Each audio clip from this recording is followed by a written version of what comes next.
She just vanished into thin air. She was gone. Was this an abduction? Is this a single mother that may have snapped? Something was wrong. When you hear mother, loving, employed, those people simply do not vanish. It wasn't uncommon for her to take these late night walks. At 2 in the morning, you're just going to be walking the neighborhood by yourself. He was the ex-husband. Maybe she had tripped and fallen. I felt compelled to speak to her. He may actually be involved in her disappearance. She's a very attractive girl. And now I feel kind of like suspect. We knew that Laura had been dating Stephen even before Tricia and Stephen had been divorced. That's a huge red flag. We got the results from the polygraph. We couldn't believe what we saw. Holy crap, I made a deal with the devil. Oh my gosh, what have we done?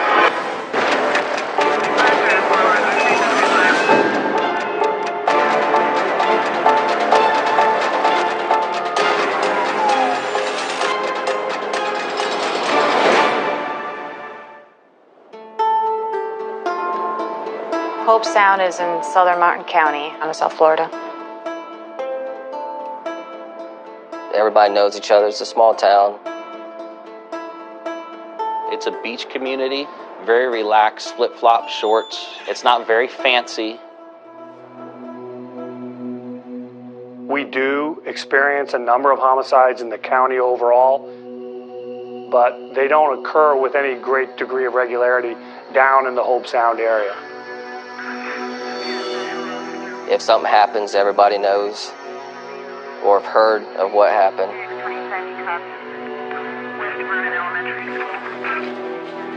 I have approximately 17 years law enforcement experience. This is probably the only case that when I was at home, I broke down in front of my wife.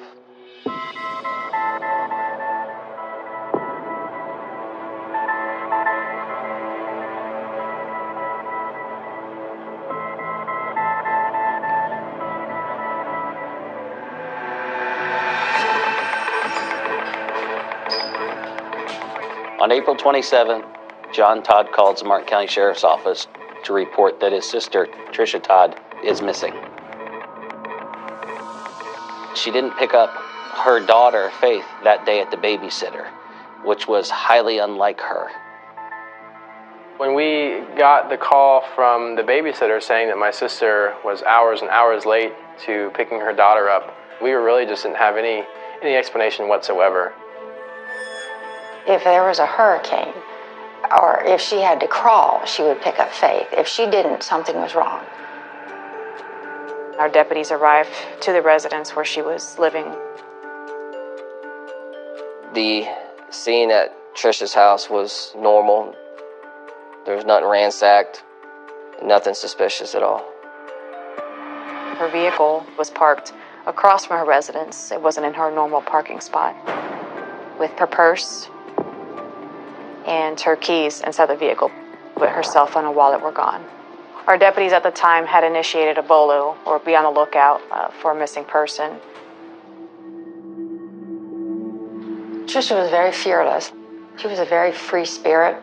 She would go out on the beach and walk and pray and read her Bible and everything. I mean, in the middle of the night, she would just do things like that and scare me half to death.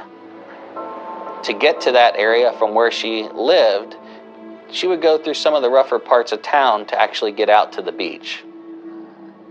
Perhaps she had gone on a walk to get away, and then maybe she had tripped and fallen and injured herself. We didn't know if she went for a swim, the tide took her out. We weren't sure what happened. We had no idea. She could essentially just disappear. Was there someone that she may have encountered while she was out for one of her walks? Was this an abduction? Or suicide was a possibility? Is this a single mother that just had too much on her plate and may have snapped? There's so many questions. That night, we called Tricia's brother. The responding deputies asked who was she with last, and Mr. Todd said that Mr. Williams, her ex-husband, was in town. They had divorced in February of 2016.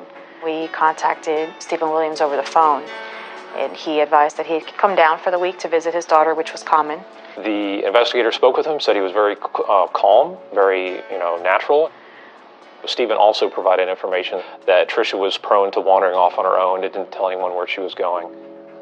Mr. Williams basically told him that he's on his way back to North Carolina. He himself could not find Tricia, and he had to leave so he could go to work the next day, so he dropped their daughter off at the babysitter's. As far as her ex-husband, he's an Air Force guy, doesn't have a criminal history. He was very cooperative when we called him and spoke to him. He seemed to be a down-to-earth guy.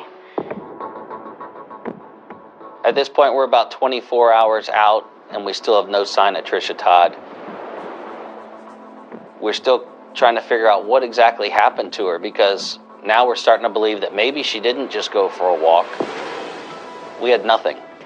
We started to get more of a sense of urgency. As the Sergeant in Major Crimes Division, all eyes were on me and how we were going to handle this. Detective Carday is a bulldog. When she sinks her teeth into a case, she's not going to let go until she gets justice.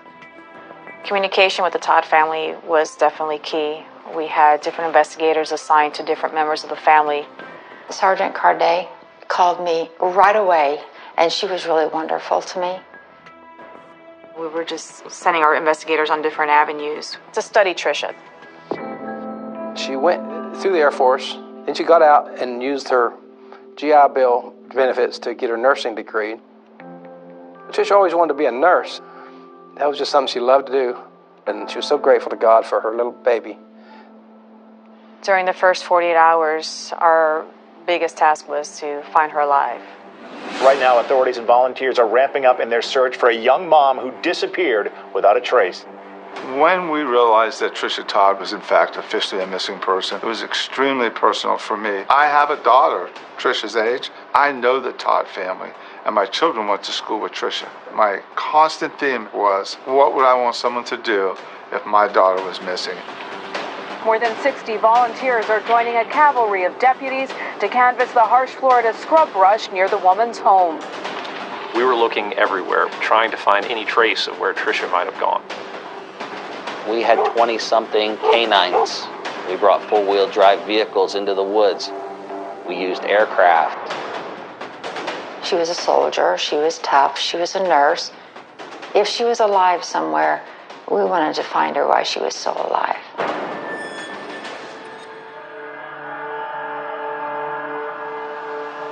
Part of getting into the mindset of Tricia Todd was to look at her social media. We looked at all her Facebook friends. We got access to all her email accounts. One of the people that she had spoken a lot about was a ventriloquist and musician named Brent Vernon. Why don't you go and play the keyboard so I can see? He was a local performer from Hope Sound. She started following him more on Facebook, sending him messages. She would show up to his shows. So we tried to talk to every family member we could, every friend. Now, I understand there was some ventriloquist. What do you know about him? He's someone that she has said that she's very infatuated with. They've never even had a conversation. It's just someone that she's talking on Facebook. So she never really talked to him? Right. This is the only guy that she was interested in? That we know, yeah. They had one conversation months ago, but it was like very brief. She was just saying she admired his music. Tricia's interest in Brent Vernon was a little more than a crush. It was almost an obsession. She had told many of her friends that she had plans to spend the rest of her life with him. She had also sent him a friend request on Facebook recently, and he wouldn't accept a friend request. He knew how she felt for him, and the feelings weren't mutual. Based on some of the things she had said to her friends, we believed that she was planning some sort of big, dramatic event where she was going to profess her love for Brent Vernon. One of the theories we came up was that she had taken off for a little while just to get herself together so she can go and make this grand entrance. We believed this was going to happen at a local show that he was going to do when he came back to Hope Sound. Trish, she told me she was going to go up and invite herself to sing one of the songs that he wrote. Okay. Can you elaborate on that at all for me? She was very excited. She was telling me how compatible they are and how it's going to be some shaking up when they do get together, her and Brent. Okay. We decided to go to the show in hopes that she would show up. We knew it was coming up in a couple days. But in the meantime, we had other leads we had to follow. Every second mattered. Anytime we have someone go missing, anyone who has a romantic interest or relationships like that is obviously going to be a very important person that we need to talk to. This is a person that may have critical information that we need to get right away. Her ex-husband, Stephen Williams, had recently been in Hobestown visiting. Tricia met Stephen Williams when she was in high school. Stephen was charming. Everyone liked him, and they were happy. But after 10 years, Tricia divorced Stephen. Tricia said, I don't need alimony. All I want is just a reasonable amount of child support. She said, I'm going to give Stephen all the access he wants with faith. She was very fair with him in that way. We initially interviewed Stephen Williams over the phone. Now, over the phone, it's hard to see that person's demeanor, see their reactions. So we contacted Raleigh Police Department and requested their assistance in bringing him into the interview room so they can see his body language and make sure his statement was consistent with what he had told us on the phone. I know it's not glamorous. Didn't expect this to be. Appreciate you calling me. Come on, if I shut the door so I'm talking privacy. The Martin County Sheriff's Office, their detectives had reached out to us once Ms. Todd was reported missing and found that her ex-husband had been in their jurisdiction and visiting their 2-year-old child at the time of and just prior to her disappearance. The plan was just to meet with Stephen Williams. He actually came to the station voluntarily, drove himself there. Run right into this so I don't waste a lot of your time. Trisha is missing. A little bit of the background I believe we had was that he had left around the time Trisha went missing, and from all accounts he was the last one to have seen her. The information that they got was that you had been down there and had recently seen her. Yeah. So obviously they're talking to everybody that's had any contact with her during, a general period of time. Exactly, yeah. I'm not gonna come here being an ass. Listen, right. Ass. Like, look, let's get this done, do what needs to be done, and like you said, just move on. Yeah. Stephen seemed very comfortable, he was very articulate, and he seemed very confident. So I'm not gonna well, I want a lawyer, damn it. Yeah, I'm just gonna come in here and do the right thing, and hopefully it gets us closer to finding her. I want my daughter to have her mother. I want her to be found, and hopefully she is okay. Because I feel like I'm living a TV drama right now, the ex-husband comes to town, and all of a sudden the ex-wife goes missing. Great, that's freaking awesome. That's what I want to do, because that doesn't seem awkward or suspicious to anybody. I'm not stupid, I get it. It just seemed odd how he phrased that whole portion of his statement to me, an attempt to disarm us by stating the obvious. He talked about how he knew he would be the primary suspect if something went wrong. I don't want the limelight. I don't think a normal person would perceive that attention, if you will, as limelight. It seemed like it fed his ego, like he got some satisfaction out of it.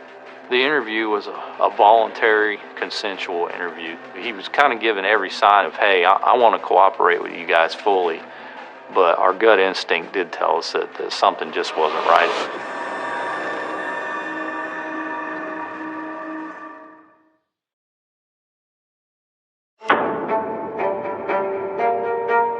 You're just making everything a lot easier. I appreciate that.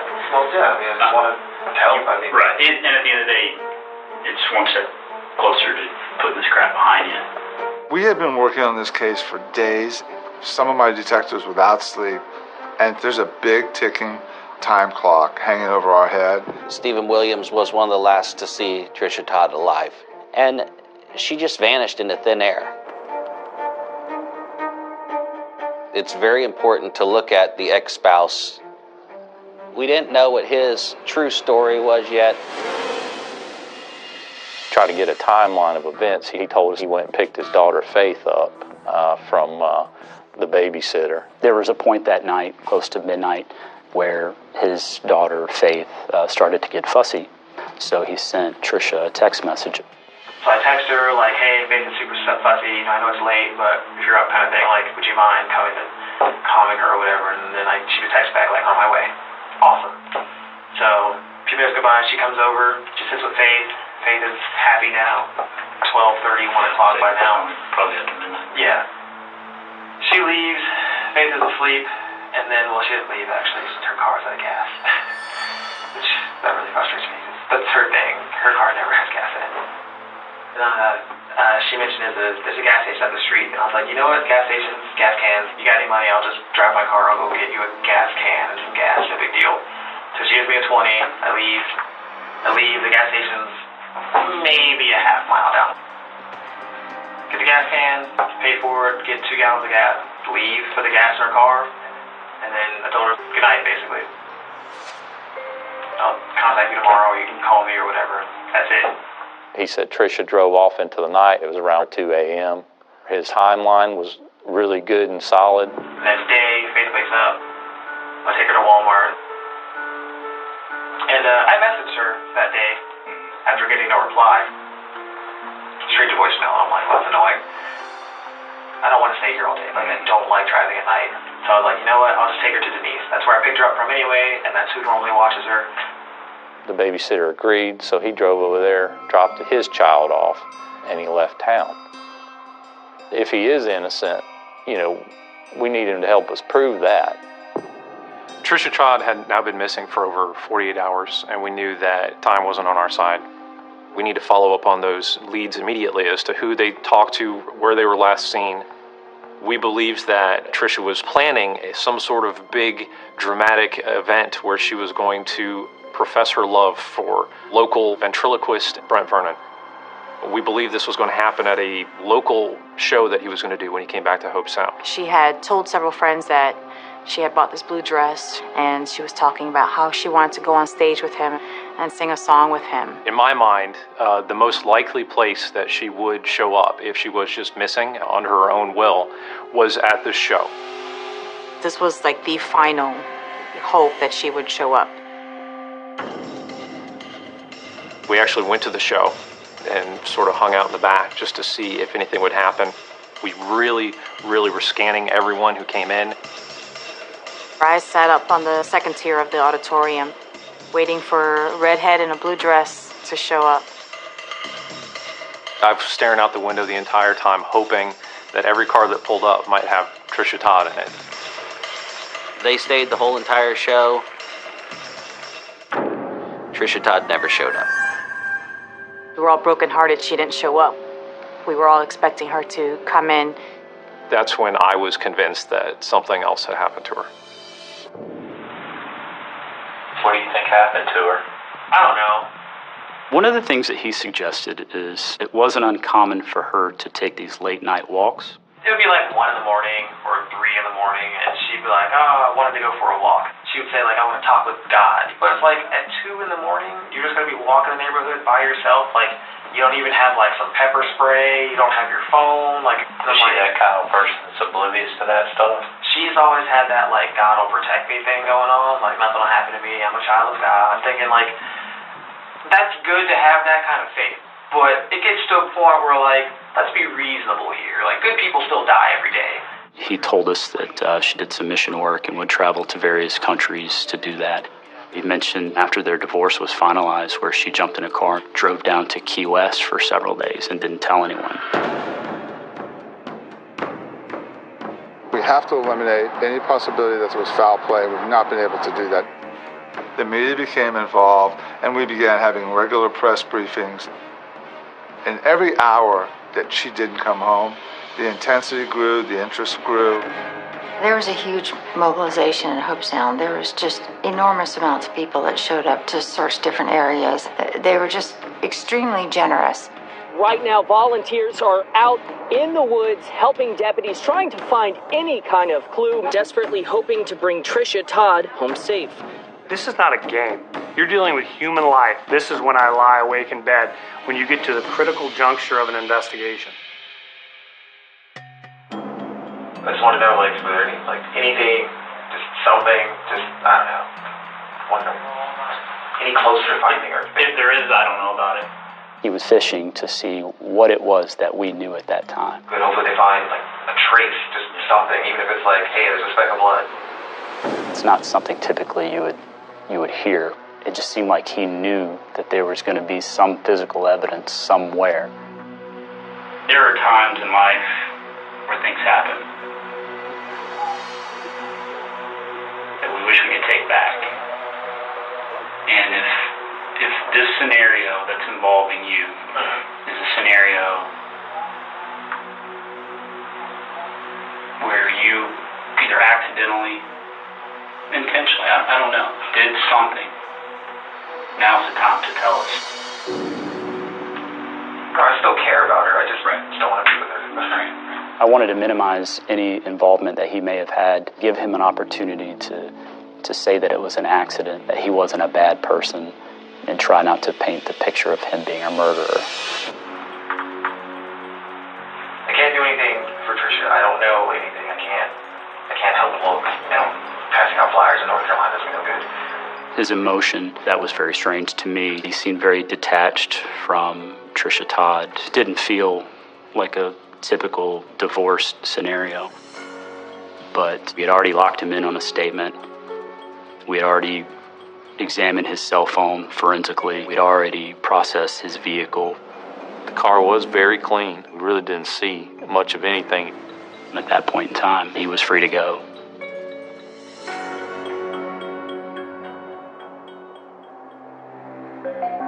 After Raleigh spoke with Stephen Williams, he really gave them the same information he had already given us over the phone. We were still in the same spot as we were as the day she went missing. We had nothing.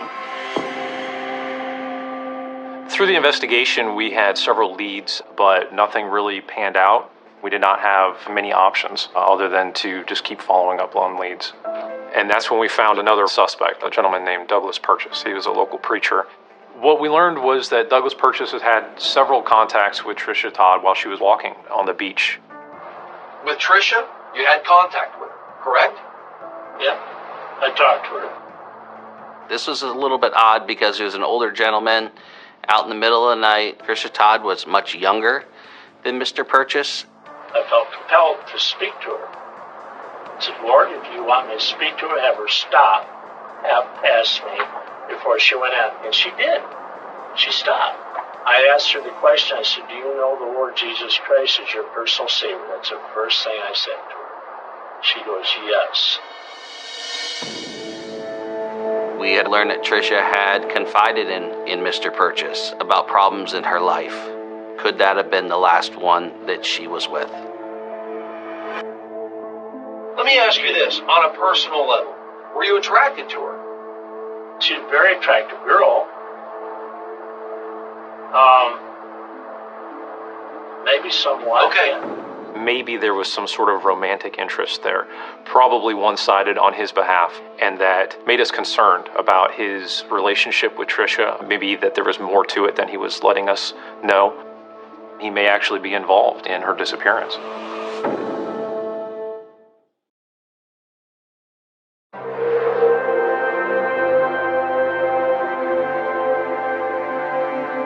Once I felt that Tricia was not missing on her own, now we really needed to investigate Douglas Purchase.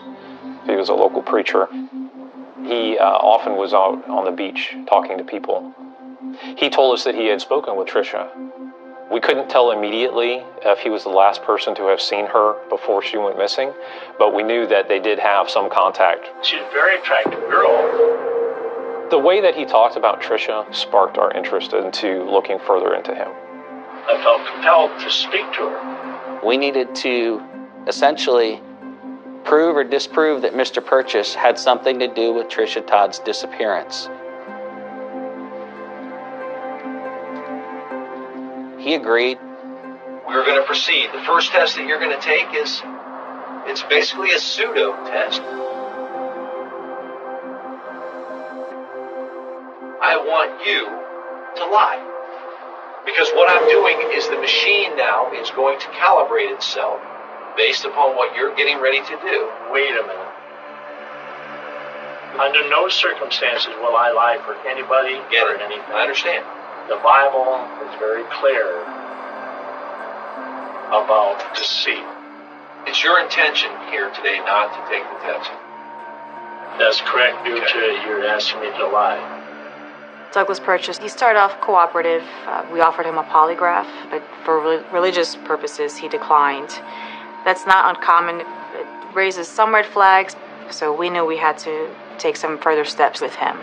It just led us down another avenue where we had to look deeper and find out who is this guy and what's he about? Could he have done this? On the night she went missing, you were down at the beach. About 1:30 in the morning. That was the night she was missing? What were you doing down there? There was a turtle laying eggs, and so,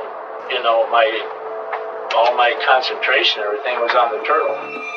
He told us that he could not have been involved because he was on the beach and that there was a sea turtle. We thought this was pretty far-fetched. It was kind of far out there. We needed to look at cameras, security footage, talk to witnesses. We still had no leads as to where she was. And we all just knew something's really wrong, something happened to her. But as far as Douglas Purchase, we had to either clear him as a suspect or make him a solid suspect.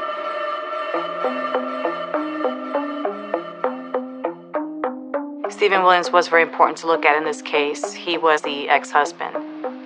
But everything Stephen Williams had told us up to that point was matching up. From his original story, everything that he told us was always confirmed through video. I mean, he's telling us the truth about all of those things.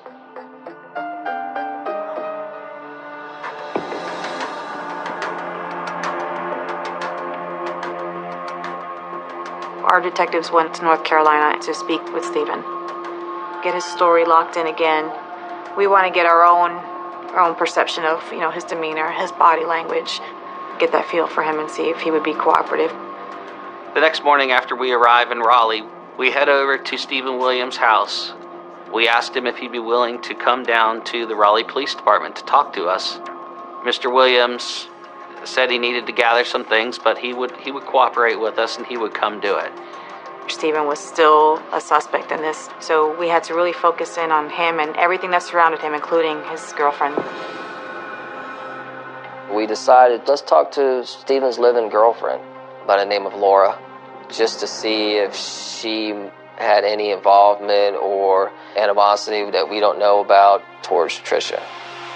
We wanted to learn what she knew about Stephen's whereabouts and what he may have told her. We didn't know, could Laura have been with him, traveling with him?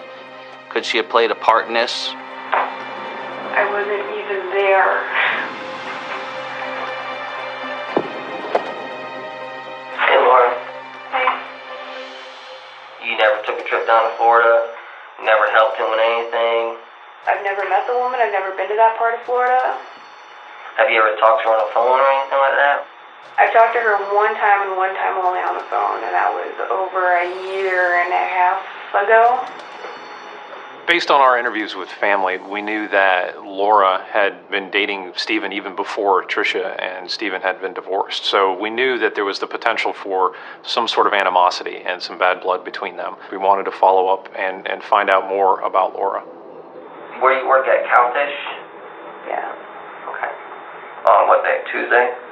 I was there a double Sunday, Monday night, Tuesday Not night. this week, last week? Yeah. Okay. I have nothing to do with this, and I only came down here to help clear Stephen's name, and now I feel kind of like a suspect. As I watched Laura, she became defensive as the questions became more aggressive towards her. We felt like it was important for her to take the polygraph test to help us as being a suspect in the case. I don't think I want to do a polygraph anymore. When Laura decided not to take the polygraph test, it raised our suspicion that she might be involved, that she was trying to hide something. I don't know you. Not saying you're a bad woman, but it's just part of what we have to investigate to eliminate everything. So even if there's video of me working while he was down there, yes, I would love for her to be found. We both would love for her to be found. This is a nightmare on both of our accounts. Is there anything you'd like to add as far as why to asking me why he wouldn't do it? Yeah. I mean, honestly, he enjoys being a part-time dad. He enjoys having to just Skype her, 15, 20 minutes a day, going down there when he can. Right. Why would he get rid of his ex when now he has to take care of her full-time? If Stephen did actually commit this crime, he would have to raise Faith. And according to Laura, Stephen didn't want to raise Faith. So we had to question even further, did Stephen have anything to do with this? He's always been more than willing to try to get her checks and the money and make sure Faith is okay. And He never complained about that? Complained about what? About having to pay child support? No, he never complained. Okay. As far as Laura goes, our investigators would have to look into her alibi and try and verify what she said was true.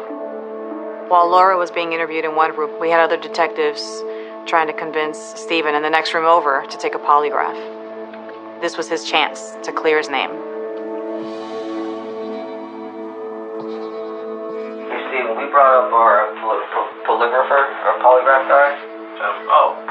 Will you be willing to take one for us today? I actually don't know. Stephen's initial reaction is he's very nervous. I'll let them search my home, my car, whatever. Okay. So you won't take one then? I don't like the idea of polygraph. They scare the hell out of me. Did it really? Yeah. He's very concerned about taking the test. He thinks that he's going to look guilty no matter what he says. So the fact that he's nervous does make us concerned that maybe there's more to it, but we don't want to hang everything on that one fact. No, it just terrifies me. I'm sorry. All right, let him know. Taking a polygraph can rule a person in or it can rule a person out. However, every suspect declined to take the polygraph. Every lead we had to follow up on was just a dead end. It got frustrating. I wanted to talk to him one-on-one. When I sat in the back seat with Mr. Williams on the way back to his house, I explained to him that he is a subject of great interest in this case. Tomorrow, he's going to have to explain to this national media who's going to be on the front steps of the Air Force Base and explain why he refused to take a polygraph test. I told him that we are here trying to clear his name so that we could concentrate on who actually killed his ex-wife. At that point, he decided that he would do it. That's what convinced Stephen Williams to come back in, because he's like, if I can beat this polygraph, they'll be done with me and they'll move on. We really were putting a lot of pressure on getting this polygraph done. I noticed that you're shaking. Not uncommon. Okay? What it can mean is that there's still more issues that you wish to discuss with me before we begin.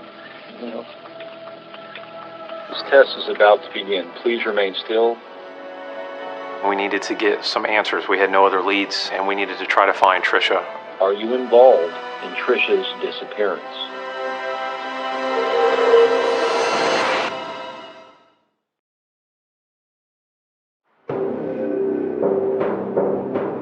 We really were putting a lot of pressure on getting this polygraph done. We needed to get some answers. We had no other leads, and we needed to try to find Trisha. This test is about to begin. Please remain still. Are you involved in Trisha's disappearance? No. Did you abduct her? No. So we got the results from the polygraph, and we couldn't believe what we saw. The results of the polygraph were ultimately inconclusive. The polygraph operator could not tell if he was being deceitful. I was beyond frustrated. We couldn't go any further with him. After spending all that time sending detectives up to Raleigh, we still were no closer to an answer.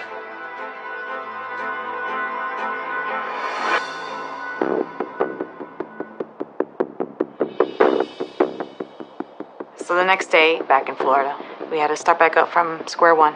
But we still have to continue on with the other leads that we're getting, other tips that we're getting. We're not 100% positive it's just Stephen Williams. What if it's somebody else associated with the family? With Trisha, you had contact with her. I felt compelled to speak to her. One of the tips we had received was about a male named Douglas Purchase. We had found out that on Trisha's walks, very late at night, she had met him on the beach and he was just trying to counsel her. Mr. Purchase had refused to take a polygraph test. That's a huge red flag. We actually got permission from him to search both his home and his car. There was nothing found to tie him to anything with Trisha's disappearance.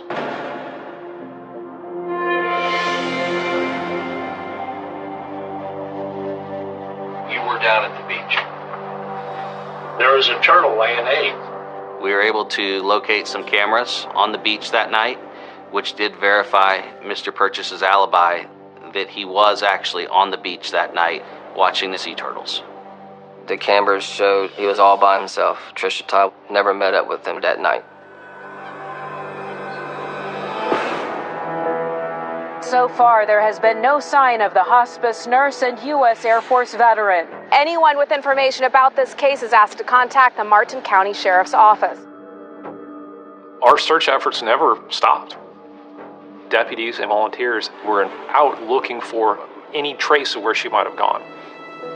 I thought she had a good chance of being alive. I know how tough she is. Of course, as time went on, they got less and less chance. I can remember walking down Bridge Road, going into the woods as far as I could and calling her name and listening very carefully. You get to the point where you're looking for vultures and smells when you realize that she's got to be gone. So the focus shifted now to finding her body. During the investigation, we found out Stephen had a living girlfriend in North Carolina by the name of Laura. I don't think I want to do a polygraph anymore. And she advised me that she was working during the time Trisha disappeared.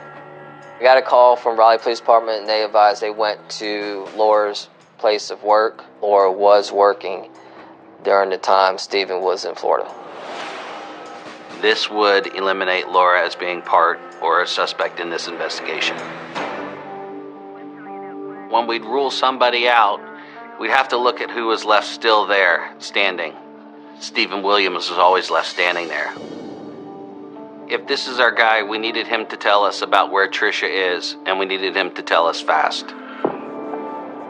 While talking to Trisha's family, we had learned some very disturbing facts about Stephen's past and his behavior. We've been made aware of violence against their small dogs. She strangled a couple. Stephen did? Stephen did. He killed their dogs? The dogs. Cruelty towards animals speaks directly to the blackness of someone's heart. If you can injure a helpless dog or a cat, there's something seriously wrong with you. And so that darker side of Stephen really began to cause us a lot of concern. We also learned that Stephen Williams was arrested for domestic violence against Trisha Todd. He was never actually charged and convicted of anything. Just in talking to her friends and family that she had confided in, this wasn't the only time. He beat on her. I know he would punch her in the stomach trying to give her a miscarriage when she was pregnant. But whether she thought he would cross the line, I don't know. I also talked with Stephen Williams' mother, Cheney Smith, and I just wanted to get some background information, mostly about if he had talked about his plans for visiting, and to see if anything was out of the ordinary. He hated Trish. Mm-hmm. He had said that he wished Trish would disappear. I said, did you have anything to do with it? He said, no, I ain't have nothing to do with that. And I don't believe Stephen. If your own mother thinks that you're involved, that doesn't look good. She knows him better than we do, so this was something that we were very concerned about. This is the mother who is supposed to stand up and back her son. It's a huge red flag for us. As a prosecutor, you hear that a suspect's mother says he did it, you say, holy crap. We found that first hole in Stephen's story. I talked to the neighbor. Present is Detective Dulac, Detective Oliver, Sergeant Carday. The witness speaks only Thai, is a roommate here. He's going to translate for us. He drove the white car away. Stephen had left in the white car, which was Trisha's car. Stephen had never mentioned that he had left in Trisha's car for any reason. And this was the first huge break that we had. We realized that Stephen wasn't telling us the whole truth. This really makes me concerned. If he's not telling us that, is there more that may have happened that he didn't tell us? Well, we knew for a fact that Trisha's car was found at her home in the morning, and it was out of place, which was what started this entire process. We would need to find some sort of evidence. That's when we started pulling a lot of surveillance cameras from the surrounding businesses, and we see that Trisha's car had left. Now we're very concerned. Why did it leave? In Stephen's previous statements, he had told us that Trisha never left till about 2 a.m., and yet we had her car driving up US 1 at 1 a.m. One of the theories that we had was that Stephen was the person driving Trisha's car. If he had driven her car to leave the car at her house, he must have walked back home. Now we know what we're looking for. On 3 different cameras, we were able to find a person matching Stephen's description walking from the area of Trisha's residence north up US 1. In the shadowy background, we were able to just barely make out this same person, just those faint little legs walking back into the neighborhood where Stephen was staying at 4:30 in the morning. That's the big aha moment. When I saw that person walking in, I knew it was him. I knew that had put the entire case together. I knew that he had killed Trisha Todd. During the investigation, my wife and I are taking care of Stephen's daughter. Initially, Stephen was saying that, maybe it'll take me about 6 months to pick up Faith. But it hadn't been about 3 weeks when all of a sudden he just dropped it on us. Hey, I'm coming to get Faith in 4 days. Stephen had done something to my daughter. There was no way that we wanted Stephen to take the baby back to North Carolina. We had made contact with Department of Children and Families in Florida and in North Carolina to see if there's anything that we can do to block this from happening. There was nothing that either Florida or North Carolina could do to prevent it.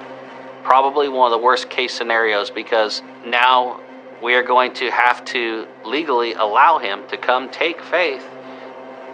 Everything dropped. We knew we had to change our strategy and move quicker. There was no way we were going to let him have Faith.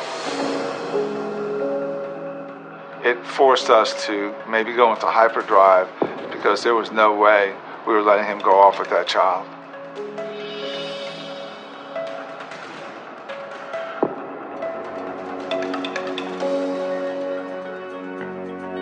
On May 23rd, we flew to Raleigh. We decided that we needed to go confront Stephen Williams with this new video surveillance footage. We faced a huge risk going in and talking to him. We had no further evidence. We had nothing else that can put him as the main suspect in this. We were afraid of denial, of not getting any further. And the neighbor saw you leaving her car. They saw you going back and forth. We cannot get him to ask for his attorney. That is our main focus. You just move slowly. You recognize this area here? That's the entrance to the community, isn't it? Yeah, it's one way in, one way out. We knew we couldn't show Stephen the actual footage that we had received because it was just grainy silhouette. You could tell it was a man, but you couldn't tell it was Stephen. We knew if we had shown Stephen, he would say, "You guys are bluffing me." We also knew that the actual images we had would have never held up in court. The strategy we had was not to show him those pictures, but was to show him the locations of where the video cameras were facing. So we see her pulling in, 12 away. At the time you said she came over. Perfect. 1:20, there goes her car, coming out. All right? A couple minutes later, that same car, her car, makes the U-turn right here. Okay? And back. We see the car coming back in here. So literally went towards her house, came back. Why is that? Home and then didn't go home. I felt he's already going to be deceptive, that he's already going to change his story. Now it's my job to help him change his story. You know the cameras get footage of the sidewalk all the way up US 1. And people on foot also. Around 4 in the morning. 4 in the morning. I'd be asleep by then. That camera at that computer place, it's HD.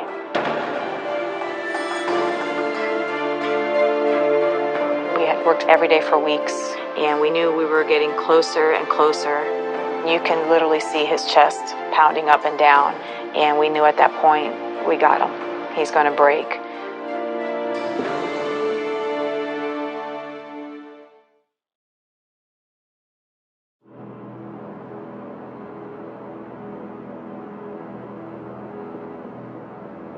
Trisha Todd was missing. This young woman had disappeared into thin air. Our investigation had gone on for almost a month now, and we've had no luck in finding where Trisha might have gone. As we're ruling others out, the focus always shifts back to Trisha Todd's ex-husband, Stephen Williams. He was the last person to have contact with Trisha.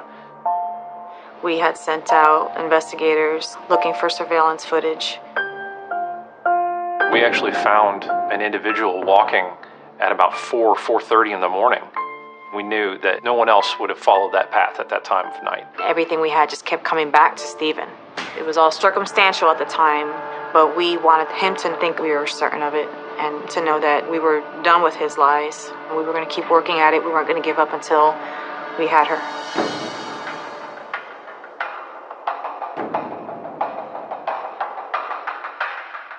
I did tell you that that camera at that computer place is HD.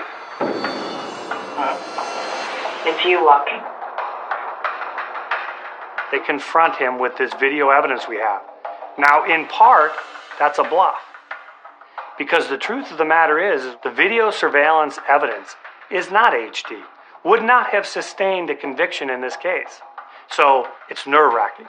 This is our shot. You can almost see his heart coming through his chest. He was breathing heavily. He was starting to sweat a little bit. So we knew it was time to come in and attack. You got a lot going for you. You're good looking, you're young, you got your straight, and you got this crazy, crazy ex. He's a narcissist. I felt I had to come down more to his level and him, thinking that he was a victim in all this. So the strategy I used was degrading Trisha. She's come after you before. Did she come after you that night? Something happened, and you were just, what do I do now? No, she never came after me, nothing. It's an overwhelming amount of evidence pointing at you. So help me continue painting this picture of you. I don't want to portray Stephen as some cold-blooded killer. At that point, I backed out and let Sergeant Cardet take over the interview. Just for simple fact, she could show more compassion than a male talking to another male. Stephen, it's okay. Okay? You're so tense, you just relax. Okay? Even touching his shoulder, lying to him, telling him it's going to be okay. I had this hatred inside for him. It was all strategy to sympathize with him. I just need to know where she's at, Stephen. I don't know where she is. Stephen, you know where she's at. I don't. I really don't. At that point, he knew he'd been caught, and he knew he had to give us something. Do you remember taking her car and leaving? Yes or no? Yes. At that moment, it felt to me like the oxygen had been sucked out of the room. I was like, whoa, he just admitted that he wasn't telling us the truth. I need you to work with me. I need to tell him that you were being 100% honest with me. First time I left, okay, she asked me to go back and get her laptop so she could keep working. We know in this industry that oftentimes confessions are built up. He has been spending days telling us, I don't know what happened. His whole story now has collapsed. I said, okay, you want Baker here? She's happy so that you don't have to leave, and she freaks out, I'll go. Okay. So I leave. Makes sense. The car barely had any gas, and I'm thinking I can make it, but it doesn't look like it. I just turn around and go back. When I came back, she was lying on the floor, and she wasn't very responsive. And I kind of freaked out, because I'm like, oh my God, now she's lying on the floor, she's not responsive, and this looks really bad, because I can't explain it. For the first time, we actually have Stephen admitting to something happening to Trisha. There was more to this, and we needed to find out what it was. Relax. You're doing okay. Did I believe that that's how we found her? No. He was just trying to, disconnect himself from how she actually died. I divorced you so I wouldn't have all this drama in my life. And then there's this crazy and all I'm thinking is, I don't know why you're doing this to me when I've done nothing but try to be a good person to you. Poor me. She manipulated this situation, did something that we have no idea what it was. She's breathing, but she's not responding. So I just put her in the car, and I'm just driving and thinking. But she passed away in that car. It was nothing you did to her. She just passed away. And then you freaked out even more? Is that fair to say? Yes.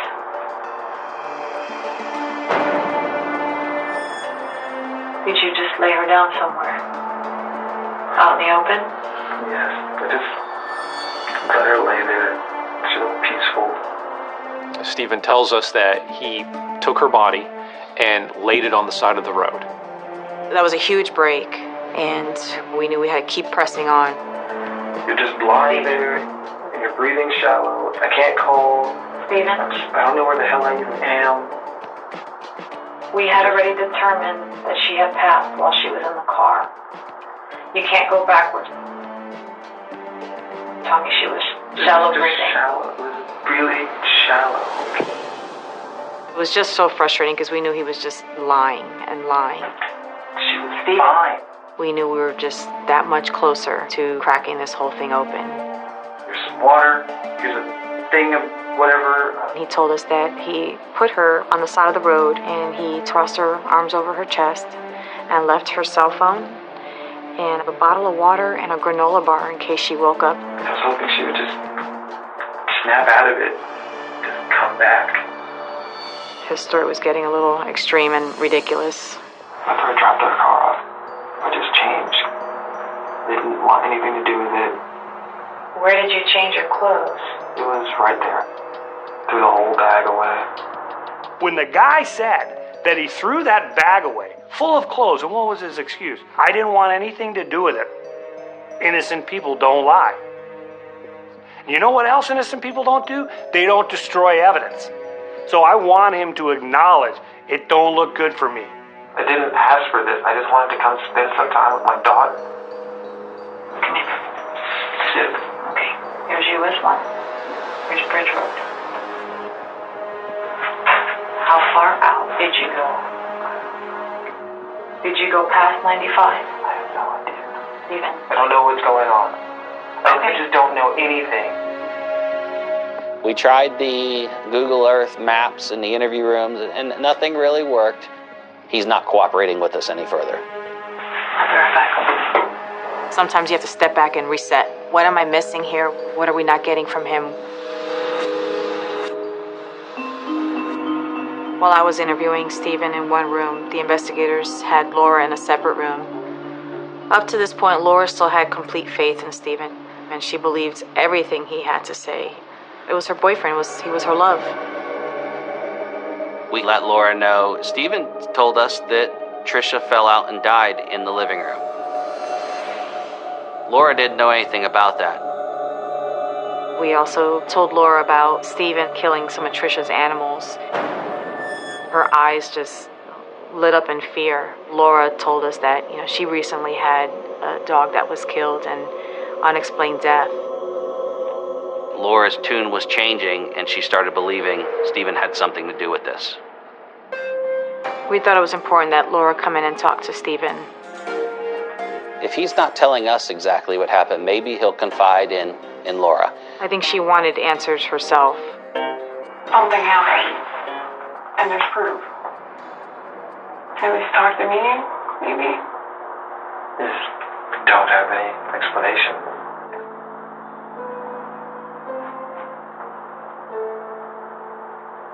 Where did you go?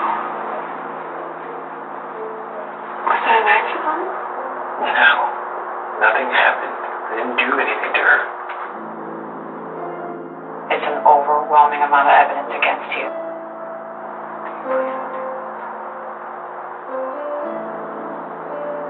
Even you're shaking. It's because you're trying to tell me I did something that I know I didn't do.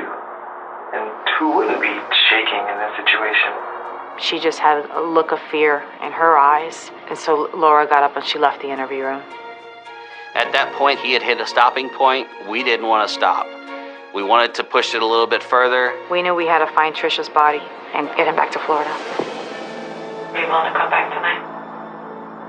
The plan was to bring him back down and get him to lead us to the body. It won't help because I don't know where she is. The body itself is a huge piece of physical evidence because it tells you how somebody died, which is then instructive on what is the crime. That's big. I already know it doesn't matter what I do or what I say. It does matter. It doesn't matter. But are you willing to try? Yes.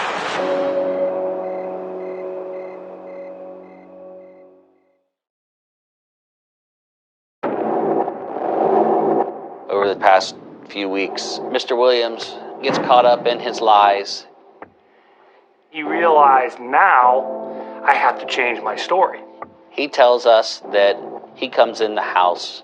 She was lying on the floor, and she wasn't very responsive.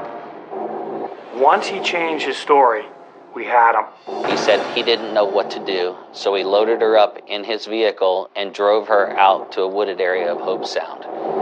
Now we need to bring him back down and get him to lead us to the body. It won't help because I don't know where she is. But are you willing to try? Yes. Sergeant Carday called me and said, we're bringing him back down. And I knew they were not going to give up. At any point, he could have said, no, I want my attorney, I don't want to come. So we were doing our best to get a flight immediately. We went back to a hotel. Mr. Williams got cleaned up. He took a shower and was grooming himself. That was very awkward. And he sat and ate with us. We watched TV until our flight. And we just kept explaining to him, you're coming on your own free will on the airplane. It was open seating. He came and sat next to me, and I said, you don't have to come sit next to me. So I wound up getting up a little while later and moving to a different seat, just so we can keep a visual on him.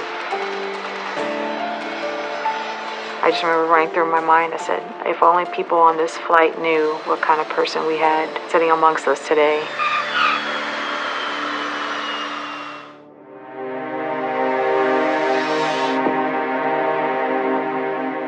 This right side here? Yeah, that's the neighbor's house. Okay.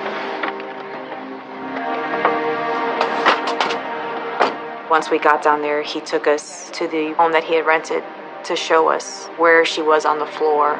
She was in here and she was laying this way. Was this carpet here? I believe so.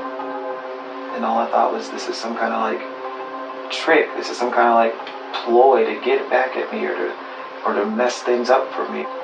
Okay, so you carry her out, you take her to the living room, you try to assess and see what's going on. How long was she on the floor before you decided to check her or do something with her? I have no idea. He minimized his involvement, very, very much so, and we allowed him to. We just wanted him to go through the steps with us as to what happened. Okay. What did you do with her? I just put her in her car. Just freaked out because I didn't know what I should do at that point. Okay, so let's walk out to the car. That's all right, you're doing good. You're doing good. It's all right. It disgusted me to even be in the same room with him, to be breathing the same air as him. But I knew I had to put the act on to get that confession. I didn't want any part of this wasn't planned. Crazy roller coaster that she always does. He put on such an act. He was trying to act like he was upset, crying. There were no tears, but we just had to keep playing along with him for a little bit and let him think that he's in control of this. So we said the right thing to do is go ahead and take us to where you put her down peacefully.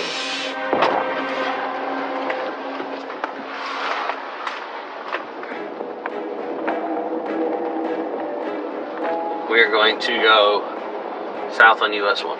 None of this looks familiar. Off of this road? I just saw it pulled off. Do you want to try that road back there? None of this looks like anything. So have we gone too far? I have no idea. I don't remember any of this. Stephen, we have to find her. I don't know where she is. We worried the whole time that at some point he would say, I want to get out of the car, I'm done. He had control. He had us just driving in circles. There was such a sense of anger in that car from all the investigators that were sitting in there. Do you love your daughter? Of course I do. Of course I do. Okay. You need to give her mother back to her. But I can't. Okay, I told you she's going to need some type of stability. I have no and you're all she's got. I don't even know you where are the only living parent that she has left. You need to show her right. She's going to grow up saying, my dad did something to my mom, and he left her out. Is that what you want your daughter to grow up thinking? Knowing? Then take me to her. You have to. Stephen, you know. I don't know. I don't. The only reason you're not taking me there is because something else happened to her that night. We were all so exhausted and just had it with him. We had gotten no closer to finding Tricia. He was no longer in control because what he forgets is the whole time he's explaining this, he has told us that he left Faith at the house by herself. We placed him under arrest for the child endangerment. Now, my detectives are running the show. We were done with his lies, and this wasn't going to stop until we got something more out of him.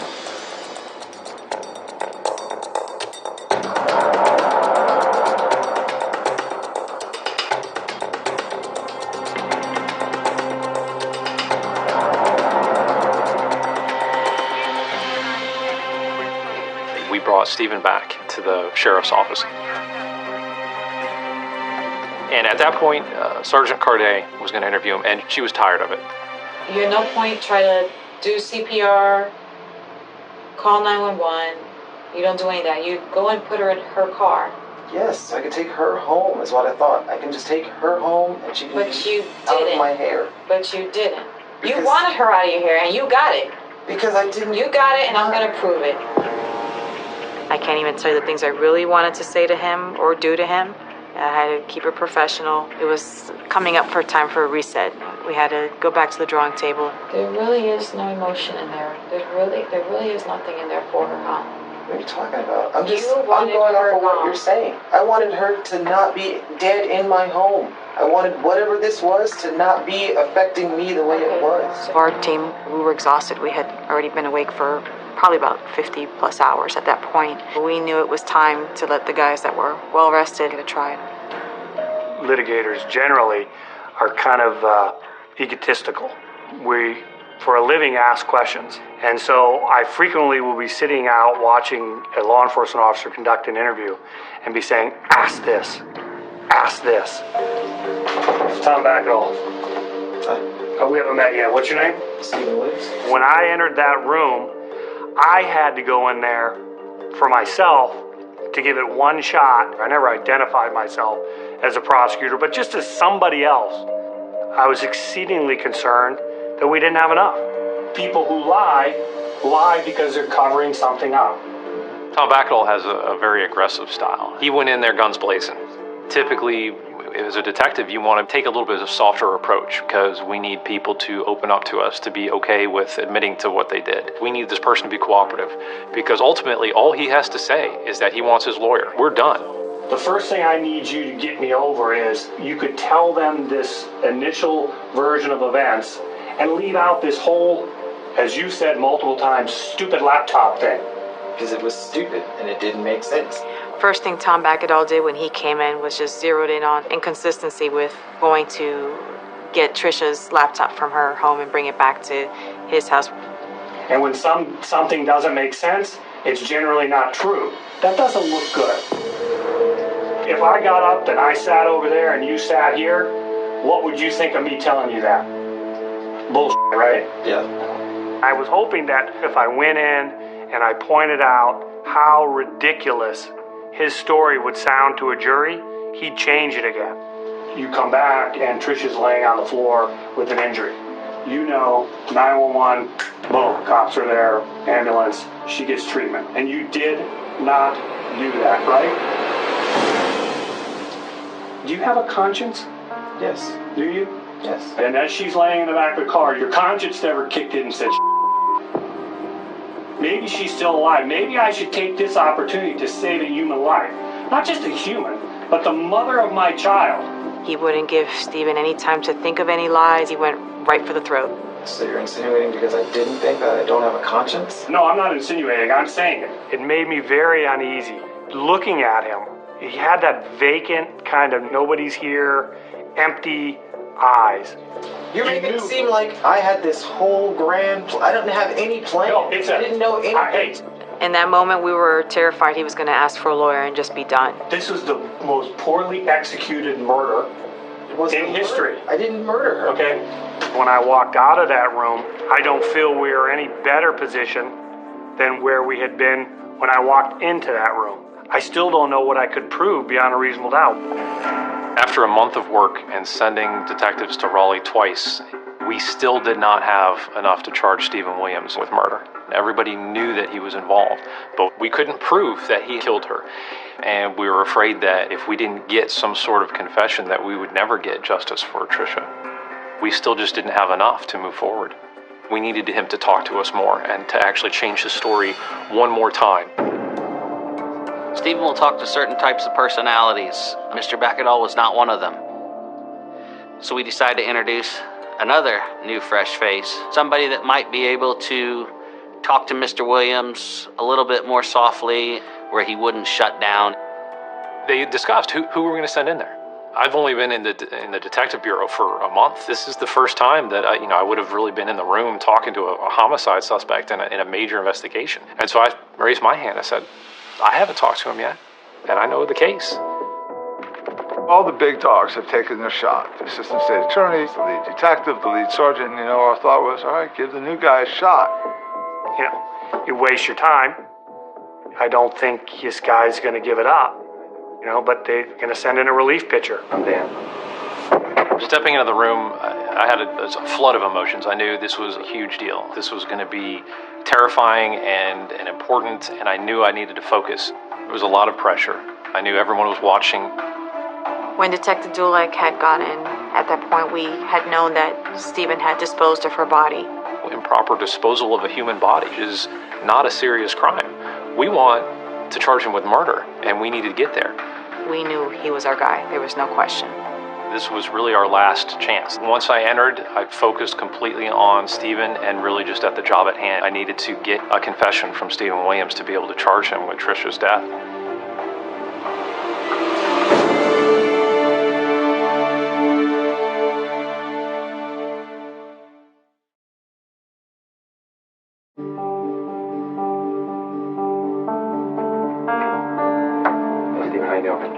I'm Dan. When Detective Dulek had gone in, at that point we had known that Stephen had disposed of her body. Improper disposal of a human body is not a serious crime. We want to charge him with murder, and we need to get there. What I want to do is try to set the stage so that you can actually tell the narrative about what actually happened, which is not that you planned all this. It's maybe you guys got in an argument. Maybe it was over the computer, maybe it was over the gas, maybe... My approach was less confrontational because I didn't want to just come at him, but I also didn't want him to feel like he could just get away with it. Because sit here and tell you that she attacked me, that's just another different story that you're just going to be like, well, that's 5 different stories he's telling now. And that doesn't help either. So what do you want me to tell you? What do you want me to tell you, Dan? I want you to tell me the truth. I'm telling you, I didn't hurt this woman. It is a bit of a psychological approach. We needed to try to side with him, maybe empathize, try to build some sort of rapport. I want to try to get in Stephen's head to make him feel like it's okay to admit to what he did. Here's the thing about the stories, okay? Every time you tell us some version of what happened, it gets closer to the truth. Detective Dulac just kept on him and kept on him and kept on him. I named him my hammer. The truth is never anywhere near as bad as what people will believe if you let them come up with their own story. I don't believe I hated her. I never hated her. I didn't like So her. tell I me, didn't hate the so woman. tell me that story. I cared about her. Tell me what happened. I think you're a good guy. You're a family man. You're trying to do the best that you can. Okay? I know you were there. I want to give you the opportunity to tell me what happened.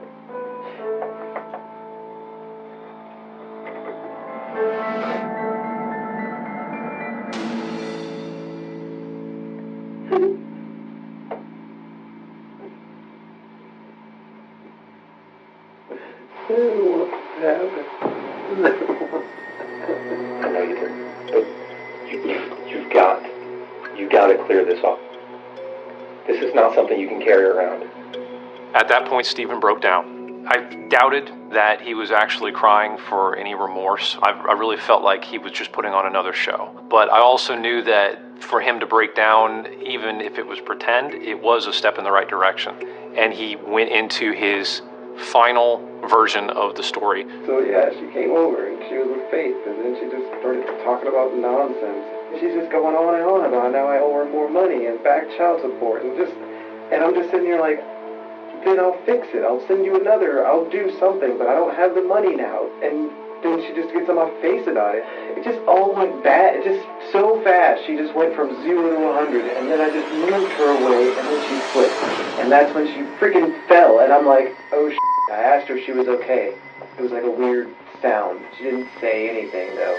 And then all I'm thinking is, great, now I've pushed her, and she's hurt her head, and I'm done. I'm just... That single moment, he says, yes, I was involved. Yes, I did this. I was beside myself. You could have heard a pin drop. It was like, whoa, we've got it.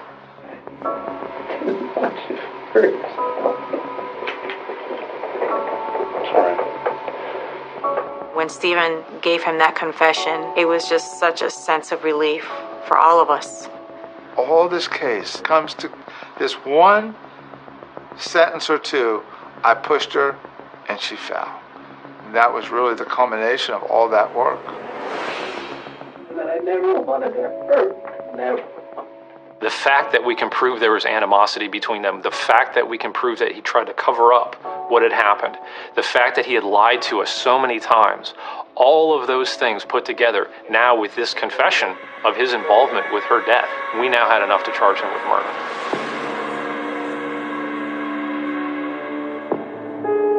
Tonight we are following major developments in the murder of Tricia Todd.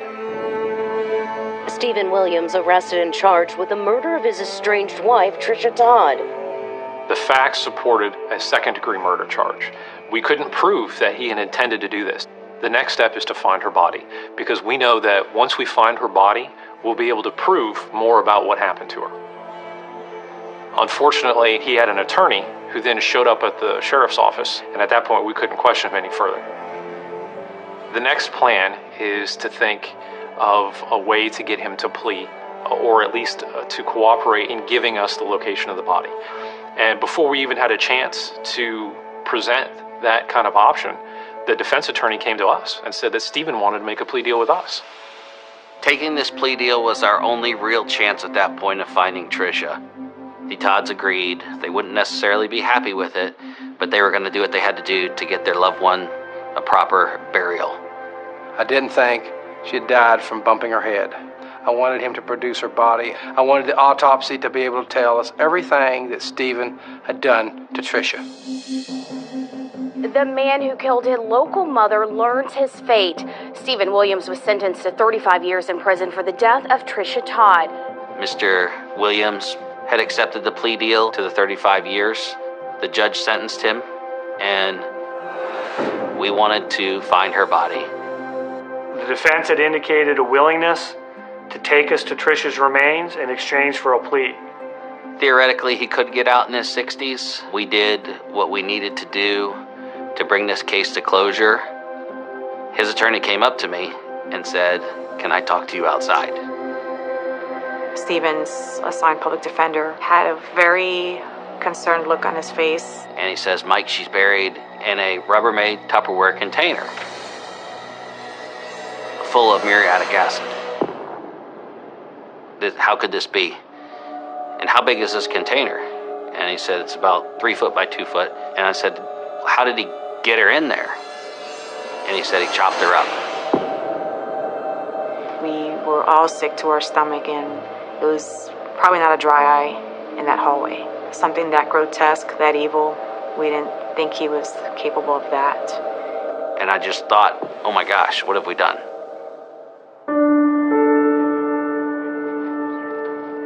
I went back into the courtroom, had them shackle Mr. Williams up, and escorted him out to my truck. And he just pointed to the direction that I needed to go. Mike, start slowing down. Yeah, we're here. You can just park here.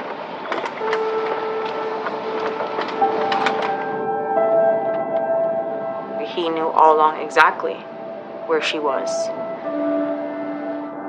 When we get there, I need you to put this, place it where she's at, so we have some type of marker so we don't forget her,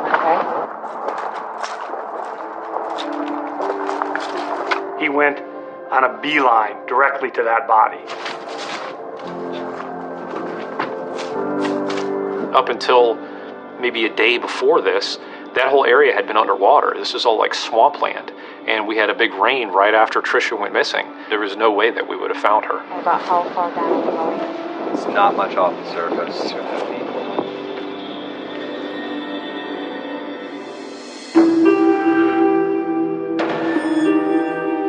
feet. We had a hazmat team on site who started the digging, and they located the container. They removed the container, which was full of liquid. And they pulled the lid off that Tupperware. And so I saw Trish in there. And I knew at that time I made a deal with the devil. And that's something I will live with forever. Because he deserves so much more. And it's my job to give it to him. But, yeah, I was in shock. I almost had a dead feeling, like I don't know what to think. We felt like we were in a movie. It was just so surreal. He was just a cold-blooded killer. We all felt a sense of defeat. How do I explain that to her mother and father? Sergeant Carday called me as soon as they found it because she didn't want me to hear it in the media, and they were all over the place. I just felt paralyzed for a while. I couldn't move. And then I thought, you know what? My daughter doesn't need that body anymore anyway. She is in heaven with a glorified body. And that old body is just like a dress she'd take to the thrift store. And that comforted me.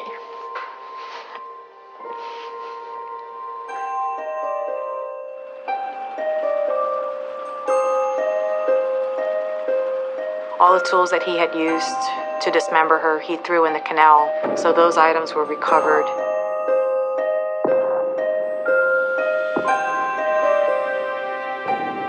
what this guy did in preparation for the cold-blooded execution of the mother of his daughter is incomprehensible.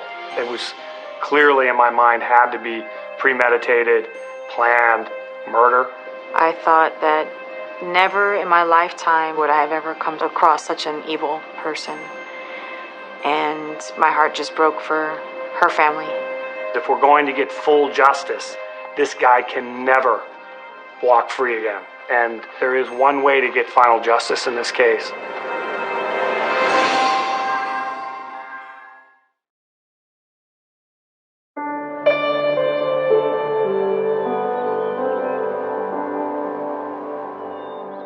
I think God gave Trisha some inklings of what might happen to her, because she told me, I feel like I have 1 foot in the eternal and 1 foot on earth, and God just might want me to step both feet in the eternal. I miss her all the time. When I have something I want to tell her and she's not there, No.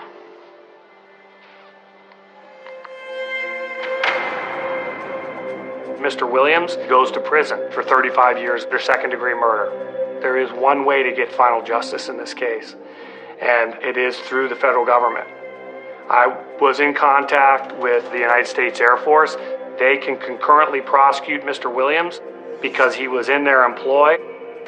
They could charge him tomorrow. Well, I hope that he's found guilty in the military court and receives additional years in prison. It's my enduring hope that they will do that, because if we're going to get full justice, this guy can never walk free again.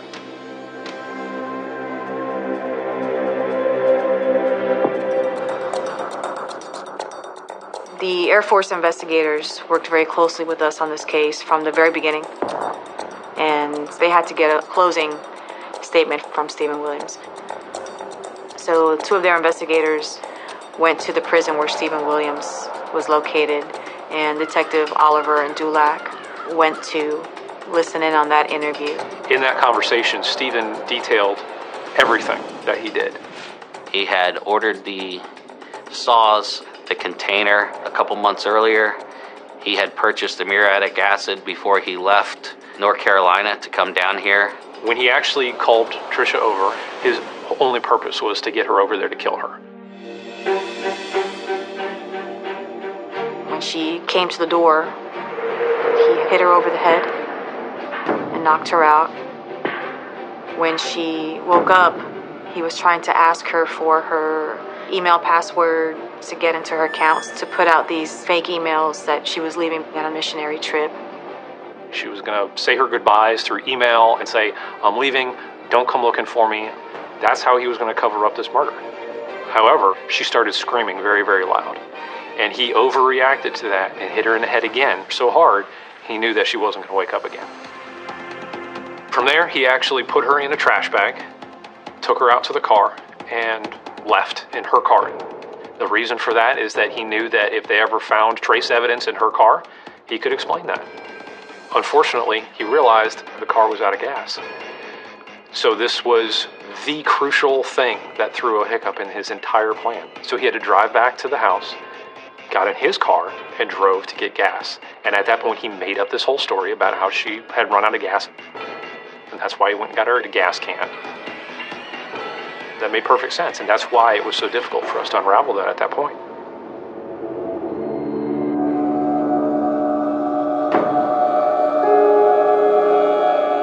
He drove her out to Hungry Land Reserve. He had gone out to dig the hole the day before he picked up Faith. He had taken a chainsaw and he completely dismembered her, taken out her teeth and her fingertips so that she wouldn't have anything identifying, that would come back to her. And the whole time he's dressed in this rain gear with these goggles on, and I can't even imagine what it would look like. This person on the side of the road, deep in this wilderness, and he's just had to be covered from head to toe in blood, holding a chainsaw, dismembering this person who's the mother of his child. When he's talking about this, it's like very matter of fact. It doesn't even register to him that it would be strange or odd to be doing this. After he finished dismembering her, he put her in the tub, put all the acid in the tub. He threw all the tools in the river right there. One thing he did say was he lost her teeth. As he pulled them out, he went to throw them in a canal that was nearby infested with very large alligators, knowing that we probably wouldn't go in there. And we found some teeth in the Shell Rock Road, which were later identified as human teeth, and ultimately Tricia Todd's teeth. He took her clothes and burned them in a nearby fire pit. He also took all the clothes that he was wearing that night, burned them in a fire pit,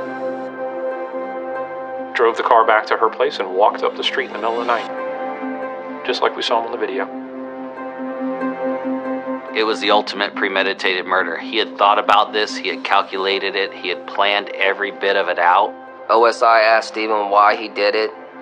He said that Tricia kept on disrespecting him, He wanted full custody of his daughter and financial reasons. I would absolutely describe Stephen Williams as a monster. There's no remorse, not a shred of remorse after he's caught and confronted by what he's done. I mean, there's nothing but evil in him. We stayed in a hotel room with him. We drove around with him. We'd eat with him.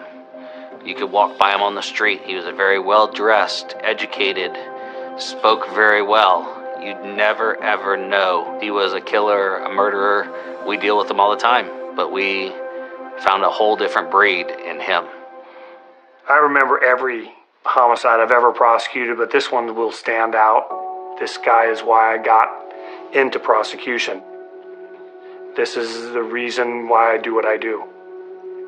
It seemed like a lifetime that we'd been investigating this. It was a huge relief to be able to close this, because there was several moments throughout this whole process where we were very concerned that this would never be solved. Tricia Todd's disappearance happened without a trace. We had no eyewitnesses. We had no physical evidence, and we had no confession at first. And for our detectives, within 30 days, to solve a case like that, get a conviction, recover the remains, and bring closure to the family is nothing short of a miracle. That month, that's all we lived, breathed, was Tricia Todd. It was our duty to bring her home. The confession definitely was key, and we were able to bring justice to her family. The ultimate victim in this whole case is Faith. She didn't ask for any of this. Her mother, who she loved dearly and cared for, was taken away from her. And then her father, all of a sudden, he's gone too. And we keep close tabs on her, making sure she's doing good. We love the little girl. We were privileged to have her enter our family. We sought to adopt her. It was about a 5-month process, so we're raising her as our own.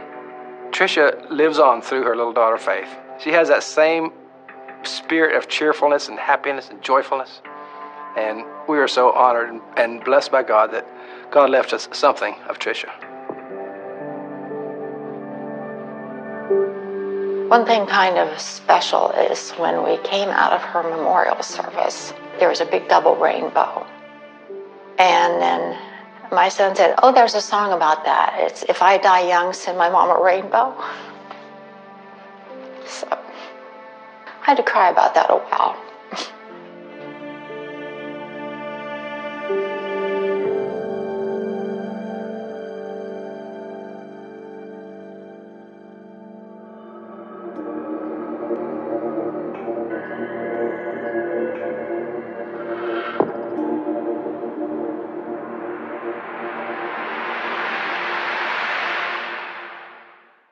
For more about Criminal Confessions, go to Oxygen.com.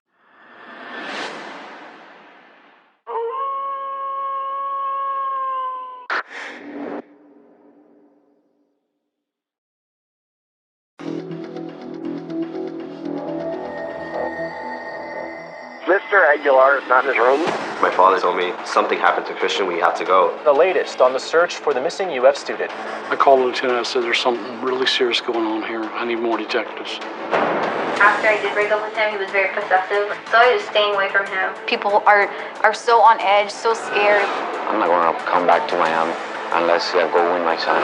They decided to stop and pick up a hitchhiker. We don't know if he was alive or dead. We're definitely racing against the clock.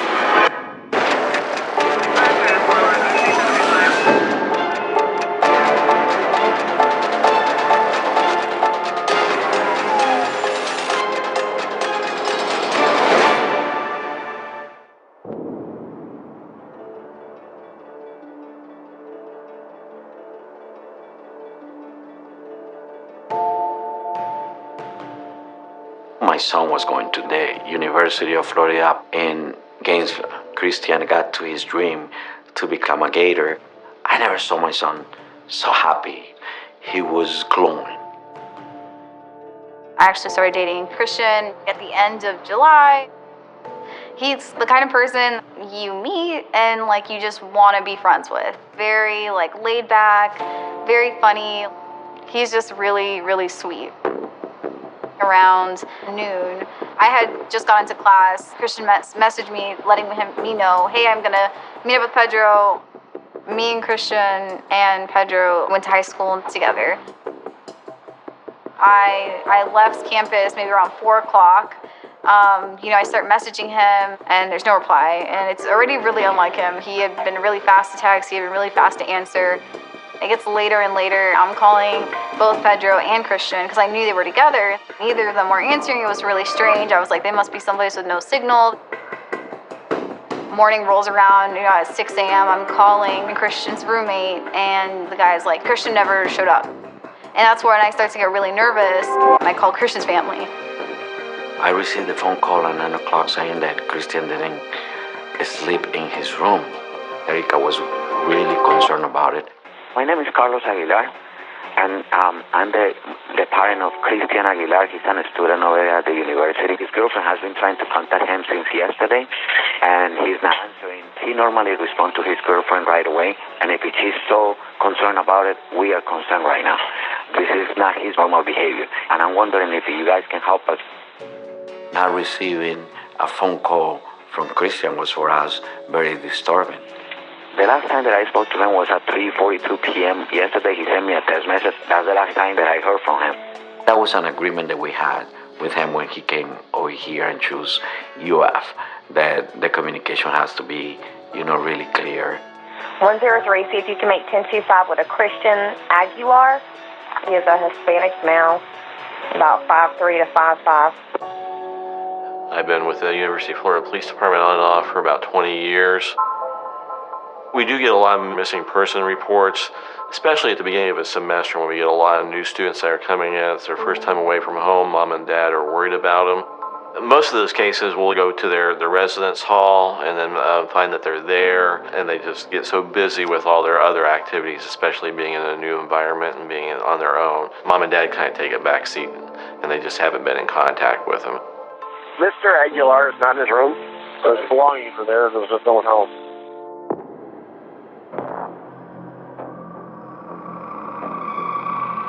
I'm kind of like checking my phone every 5 minutes. I was really nervous. So I call Pedro. He finally answers. He didn't know where he was. I'm like, we're going to the police station to report Christian missing. Pedro Bravo and Erica Freeman were all in our front lobby. With Erica Freeman, it was very obvious that she had been crying.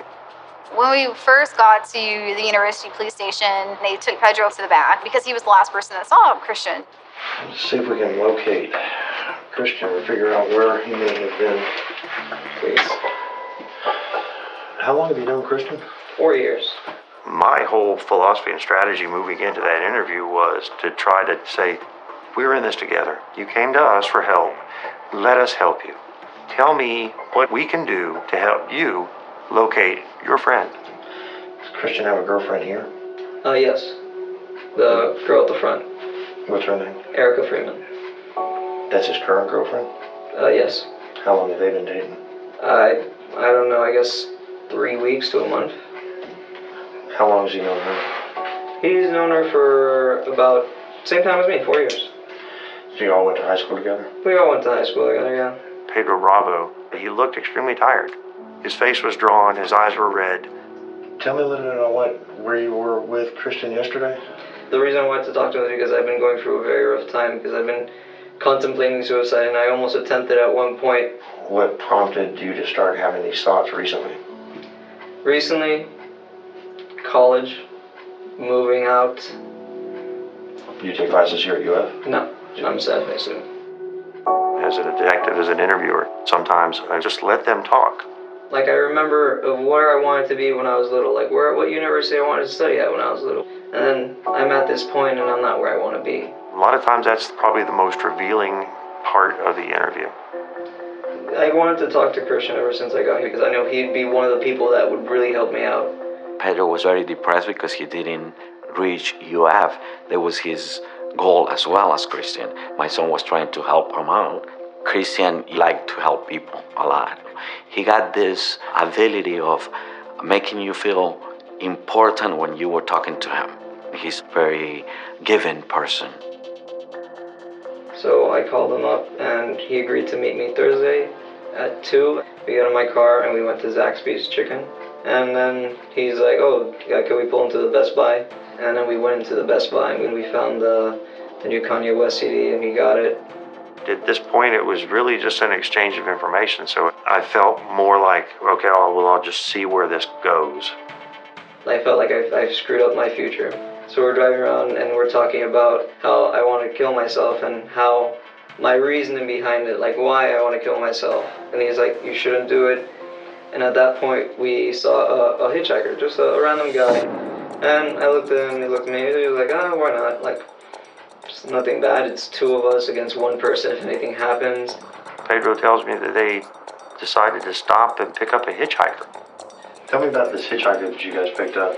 All I remember because he was very, very tall. He had like a big white beard. Generally, violent crimes are extremely low in this area. But being a college town, the city of Gainesville has a very transient aspect to it. And I remember today I was a little bit nervous because when I checked my car to see if there was anything missing, because I had a bunch of my art supplies in the back. And I looked today, and my duct tape is missing. You dropped this hitchhiker off north of 441 at a storage facility? He's like, just drop me off right over there. I pull in there, he gets off, and we leave the guy. And then after that, we jump back on the same thing of me talking about me committing suicide. And I'm like, you don't know what I'm going through. He got frustrated and angry at me, and he's like, stop the car, I want to get off. So about what time was it you dropped Christian off? Around 6 or 7. I was angry at him because I'm like, fine, you don't want to, like in my mind, I'm like, fine, you don't want to help me? Don't help me. So I stopped the car and I let him get off and I drove away. I really regret it now. I wish I could have kept driving and be like, no, screw you. I don't care. You're not going to get off. And then that's the last I heard of him. Pedro said Christian demands to be let out of the car. Pedro left him standing on the side of the road with this homeless hitchhiker just a few blocks away that he had just dropped off, and now Christian was missing. Are you worried that he won't come back? I'm worried about him because I don't know where he is. And it's been so long, and someone doesn't just vanish for this long and doesn't show any sign of like being somewhere. At this point, something's happened.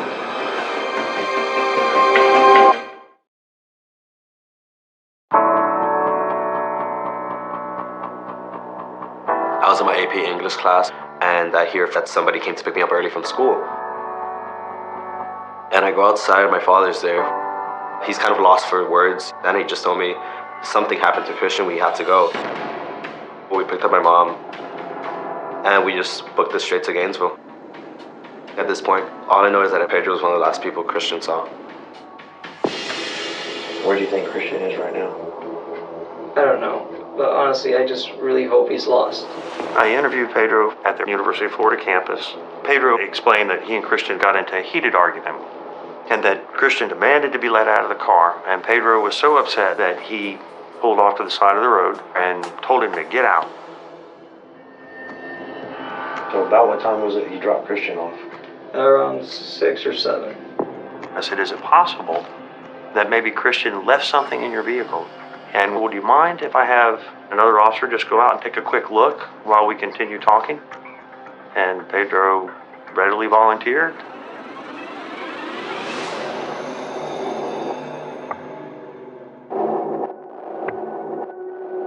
How about Erica? When was the last time you talked to her? Last time, it was yesterday. Have you and Erica ever dated? Yes, we have. How long ago? Through high school for 2 years. Initially, when I talked to Pedro, he just said, hey, that's Christian's girlfriend. He never mentioned that there was this kind of relationship between all 3 of them. When did you guys break it off? Near the beginning of this year. I kind of wanted to touch on that and see if it struck a nerve. Your ex-girlfriend is now dating your friend. So how do you feel about Christian and Erica dating? I'm okay with him. I know he's a good guy, and I know she deserves the best. He was very elusive, gave the typical, I hope they're both very happy together answers. And you don't have a problem with them dating? No, I don't have a problem with them dating. I never thought of this guy as a suspect, but yet the expressions on his face, the distant look in his eyes, it was just something that just didn't fit. When I was driving to Gainesville, we called Pedro. Hello? My parents are in this state of panic. There wasn't that much information that we knew. All we knew is something had happened.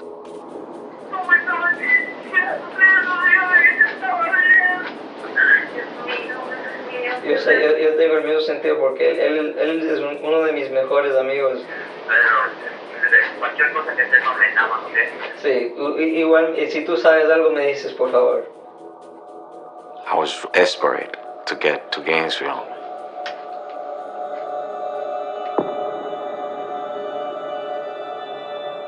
It was truly critical. We find out what really happened.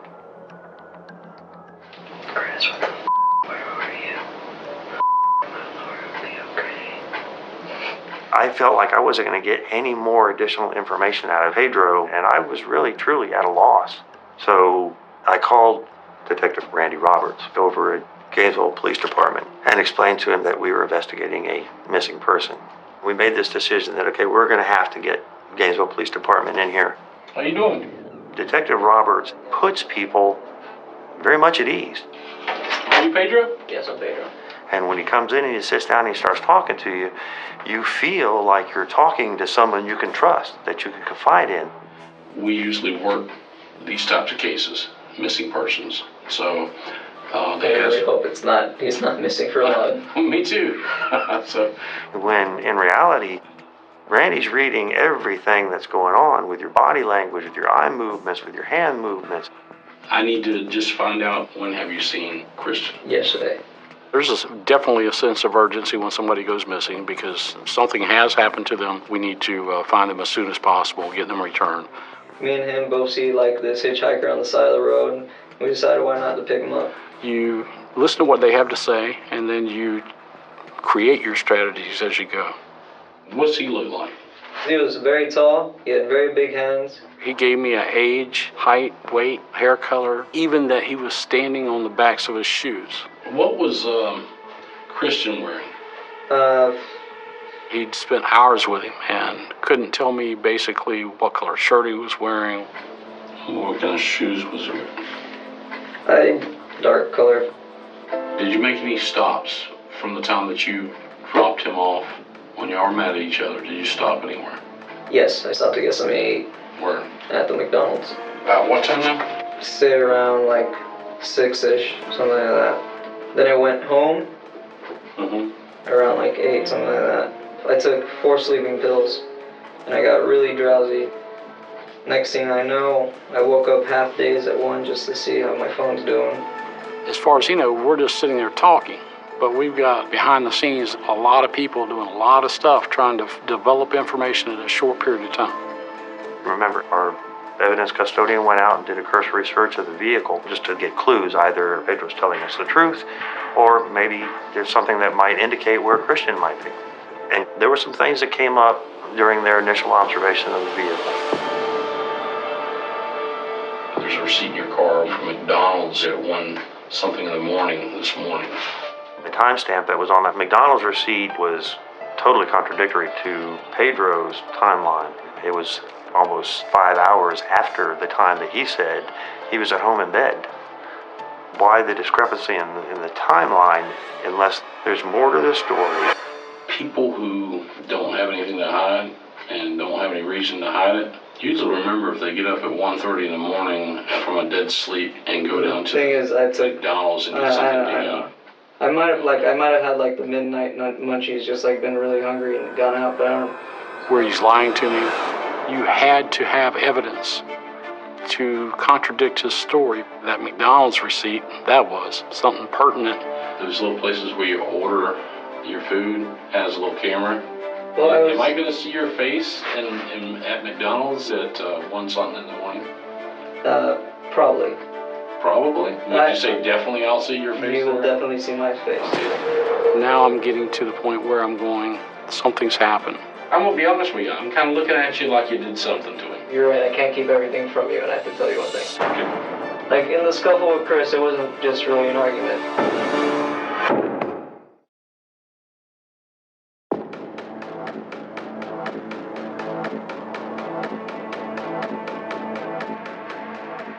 can't keep everything from you, and I have to tell you one thing. Okay.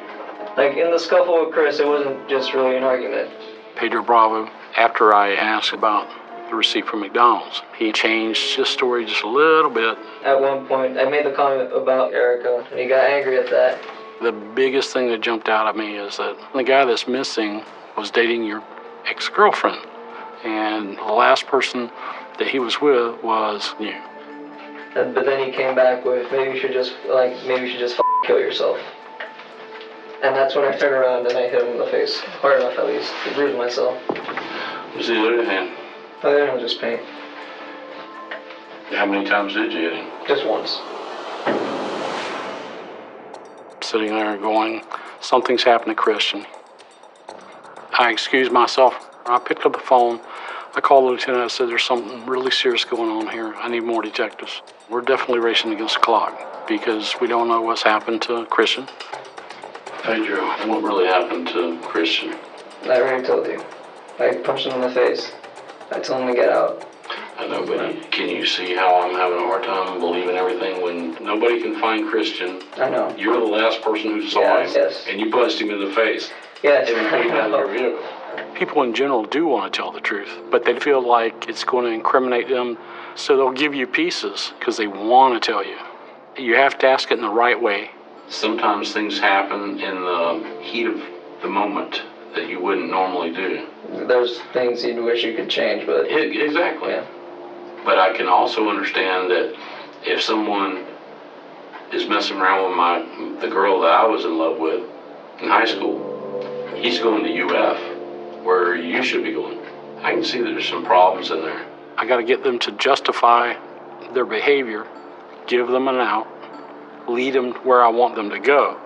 If you got in a fight with somebody or you did something in the heat of the moment that wasn't intentional, be honest about it, because if it comes out later, it's going to make you look like you're guilty of first-degree murder. You planned it, you picked him up, you took him out. I know you're not that type of person. Everything with Pedro Bravo had to be a justification. I told him that I know you're not that type of person, and he bit on that. I'm going to be honest, I wanted to hurt him, like, really hurt him for doing that. It wasn't just me pushing him out of the car. It was like, pushed him out of the car, then I got out of the car. Then I kept punching him. I was just there and I was wailing on him. And I kept going until he I could see that he was okay, but he couldn't move anymore. And then I got in my car and left. Pedro changing his story from it was a heated argument to now it was a rather engaged physical fight.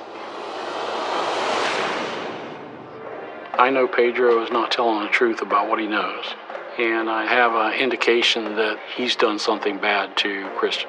And I said, I know, and you know, Christian's not coming back. He ain't coming back. You know he's not coming back. And he nodded his head. And that's when I knew for sure he's either hurt him or killed him. Will I still be able to go home with my parents tonight I'm not going to lie to you and tell you that you can go home tonight, okay? Randy Roberts, he knew he had someone who was saying that he had hurt someone else. So you gonna let him go? That doesn't seem like a good choice. I'm concerned about you wanting to hurt yourself. I can't do that. My parents are here, so I really can't do that. I know that. We didn't have enough to arrest him. At that point, the evidence we had kind of started to collect was nothing that tied him directly to Christian going missing. You tell me that you're thinking about hurting yourself. I can't just let you go home. I might have to have you Baker acted and taken down for an examination, psychological examination, make sure you're not going to hurt yourself.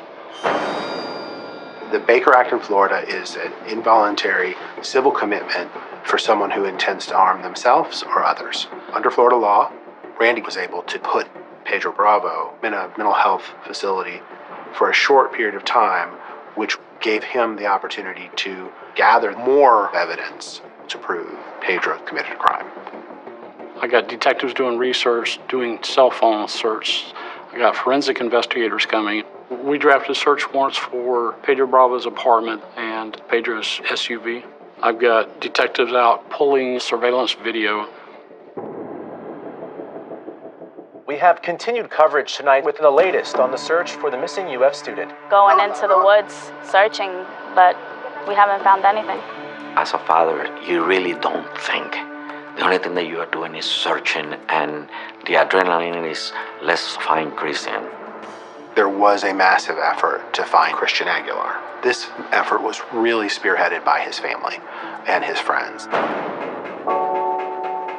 Family, friends, and police have been searching almost non-stop for Christian Aguilar, who went missing on Thursday. But the UF freshman's whereabouts are still a mystery. I know I was terrified at that moment. I was scared, I was angry. I'm just imagining all these possible outcomes or situations that Christian might have been in. They brought in the Game and Fish officers, Florida Highway Patrol, the Sheriff's Office, helicopters, the Department of Corrections brought in bloodhounds. His parents just desperately hoped Chris was still alive, injured, out in the woods somewhere. I understand that you and Pedro were dating all through high school. Yes, it was going to be 3 years in October 9th. So about 3 years, yeah. While they're trying to find Christian, we're interviewing Erica, Christian's girlfriend. After I did break up with him, he was very possessive. Like, it was kind of like, I don't care what you're feeling right now. Like, I want to be with you. So I was just staying away from him. With Pedro, I definitely just started feeling like less and less valued in the relationship. So I break up with Pedro at the end of senior year. When we broke up, Pedro was heavily sobbing. I was like, I don't want to cause all this pain to somebody, but I need to explain to them, like, I'm very unhappy. And a few months later, I start dating Christian, and we were together all the time. I know Pedro didn't take the breakup that well, so no one was supposed to know about us dating, and it was a fragile thing. My main reason for not telling Pedro about me and Christian was strictly concerned for his mental health. But I guess he knew. So Pedro shows up here sometime in August. I turn around, he's like right there, and I'm like, I was kind of like in shock. Pedro got a good scholarship from FIU in Miami, so I was just very confused when I was like, what is he doing here? Normal people don't just pick up all their stuff and go up to Gainesville for a girl. It's very like soap opera like. Pedro Bravo was in love with Erica Freeman, but once he discovered that she was dating Christian, Pedro just couldn't get past it. He was going to try to get his girlfriend back. After hearing more and more from police officers, and after hearing more and more that his story had changed multiple times, I started becoming more and more suspicious of Pedro. We don't know what's happened to Christian. We don't know if he was alive or dead. You know, we're definitely racing against the clock.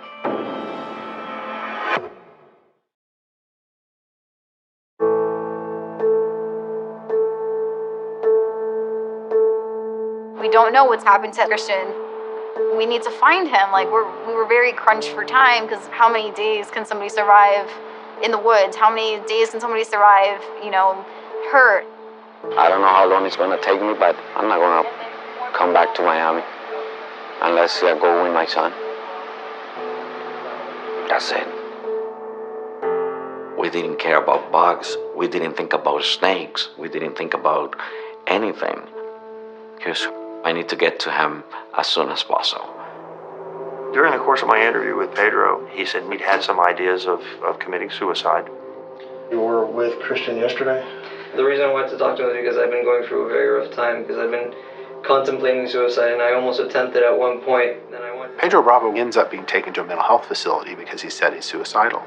He wasn't free to leave, but he wasn't under arrest either. He was essentially being detained. The Baker Act was coming to the point where Pedro is going to be released. We're still working on building a case against Pedro. So the fact that Pedro actually said that he left Christian Aguilar barely breathing, it was time now to arrest him for the charge of failure to render aid to an injured person. Am I on TV yet? You are on TV, you're famous. They got random people to go searching. Yeah, they have a group online. It has like 3,000 people. Where are they looking for them though? They're searching the woods, and they have a candlelight vigil. Trust me, I've been inside here praying too.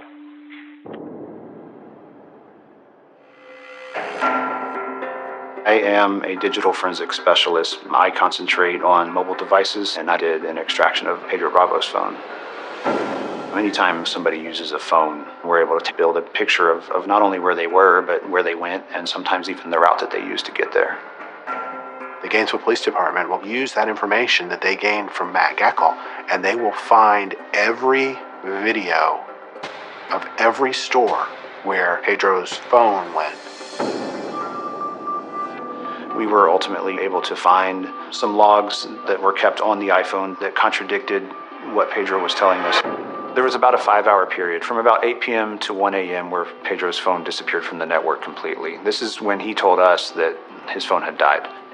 We were able to show through the log that that wasn't true, that his phone actually had a charge and that he had just placed it in airplane mode.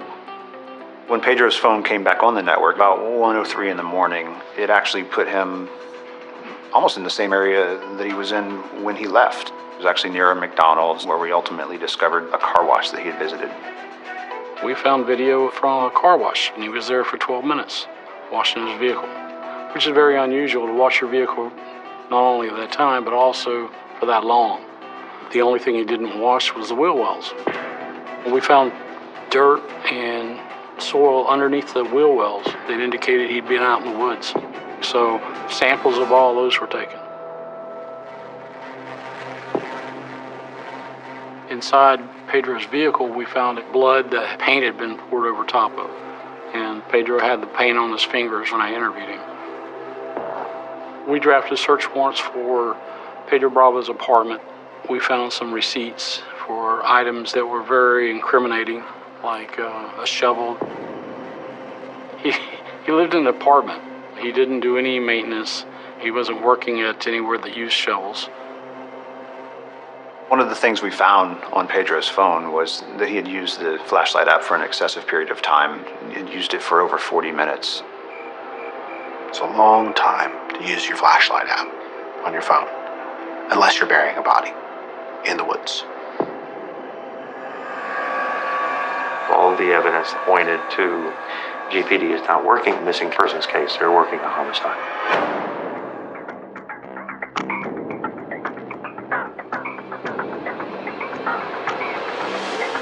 State attorney asked me, if you had a body right now, would you charge him with murder? And I said, yes.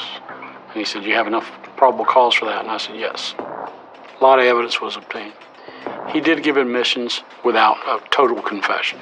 And he gave us enough to be able to make a case. The state attorney said, then charge him. The police had told us it's no longer a search and rescue, it's now going to be a search and recovery. It was just very devastating. It was very, soul-crushing.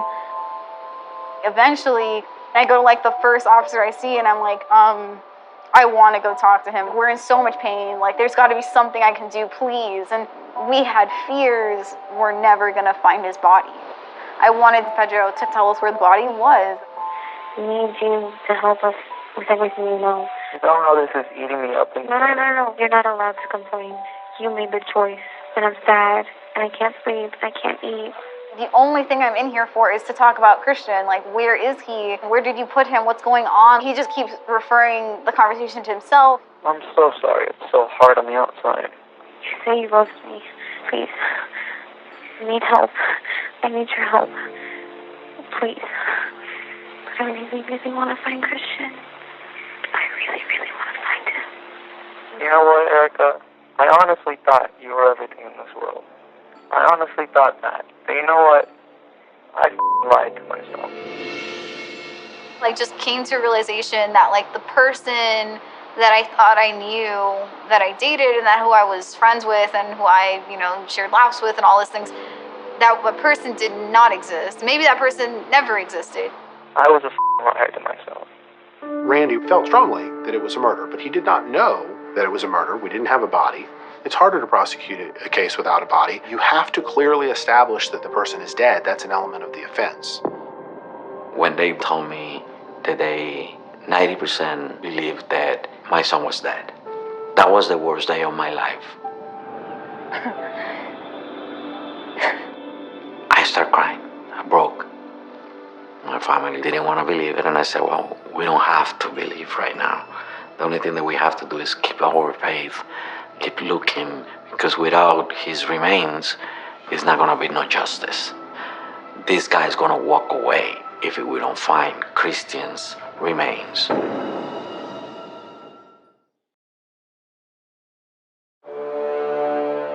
Mr. Bravo had changed his story several times. There was a lot of reason to believe he was guilty. Randy Roberts has the receipt from McDonald's that shows that he's lied about his whereabouts. There's body fluid on the back seat of Pedro Bravo's car. Mr. Bravo had purchased a shovel with cash, and at 2 o'clock in the morning, why would Pedro Bravo be washing mud off his car? And on the night that this happened, he used his flashlight app for 43 minutes. So Randy Roberts felt strongly that it was a murder. We've arrested Pedro Bravo for murder, but we still can't find Christian. We know that we're not going to find him alive. The family needs closure, and they're still conducting searches every day. The crime that you saw in there, I told them we have to start thinking the worst. We charged Pedro Bravo and we went to the grand jury without a body. It's harder to prosecute a case without a body, and Pedro Bravo, he chose to continue to protest his innocence and say that he wasn't guilty of anything. They're trying to frame me right now. Funny. This guy planned this one, and he's not telling the entire truth. When they executed a search warrant of Pedro's bedroom, the Gainesville Police Department located his journal, and he had the vast majority of what he intended to do in that journal. Pedro was embarking on this journey in his mind to get Erica back. This was a young man that had gone off the deep end, became obsessed, and allowed his obsession to control him. Approximately 5 days before Chris went missing, Mr. Bravo goes to Walmart and Lowe's and buys the items that he will use to murder Chris. This was a planned and plotted murder.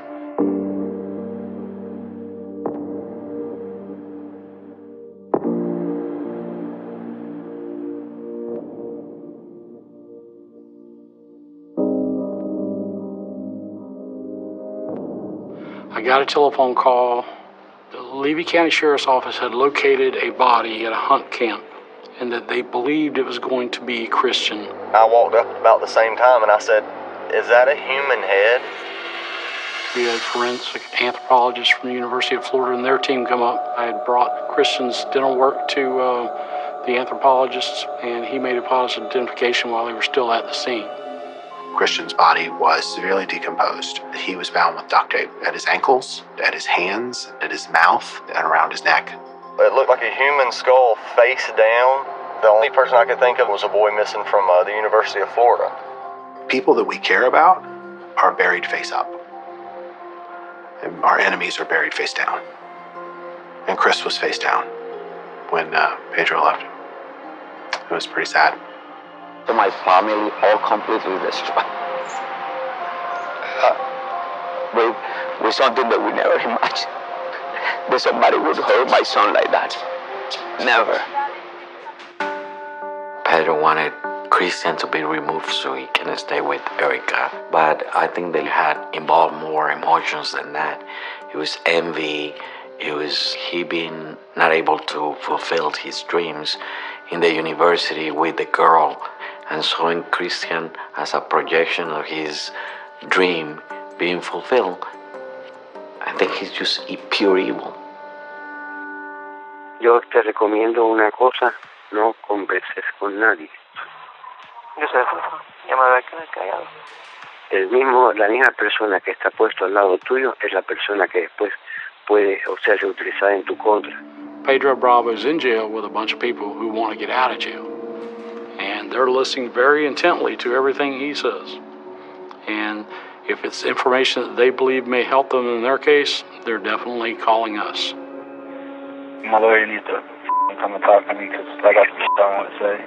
We received information from an inmate whose name is Michelangelo. Michelangelo said that Pedro Bravo had told him where the shovel he used to bury Christian was located. Now, from our perspective, you have to understand that Michelangelo has a significant criminal history. This information is very suspect, if not highly unlikely. We've been looking for this shovel for weeks. So we took the information, went out to the apartment complex and started looking where we were told it was at. It was actually found. When we got it, we have our crime scene person pick it up, and soil samples that were still adhered to the shovel, but they actually matched up with the location where Christian was found and to the soil that was found underneath the wheel wells. Once that shovel has been found, Michelangelo, he was telling the truth. He couldn't not be. It was a certainty that he would testify. Welcome back. The trial of Pedro Bravo got underway in Gainesville this morning. We're not charging him with second-degree murder. Second-degree murder is a killing that's done out of a sudden flash of intense violence. This was a first-degree murder. This was a planned and plotted murder, and we knew we had to prove that. Raise your right hand. Do you swear or affirm that the testimony you give today will be the truth, the whole truth, and nothing but yourself, Did we have a strong suspicion as to how Christian was killed? We did. But what Michelangelo gave us was a detailed account of that death that was even more horrifying than what we had thought it would have been. He parked over, on the side of the parking lot away from Walmart. He got out like he had to find something in the back seat, and he told me that, when he was back there, he, basically put a moving strap around the kid's neck and braced himself against the seat, putting his body weight against it, and his nose started bleeding. He said that he remembers watching the radio, the clock on the radio, and said it took like 13 minutes for the kid to, I guess, die. 13 minutes. It's a terrible way to die. He said he kept the strap on his, his neck, but that he had duct taped his hands and his mouth up. And while he was riding, he said that, the kid Chris it was making a sound like, Michelangelo's testimony, it's hard to know really how the jury received it. He gives a description of how Pedro Bravo kills Christian Aguilar, but we can't prove that.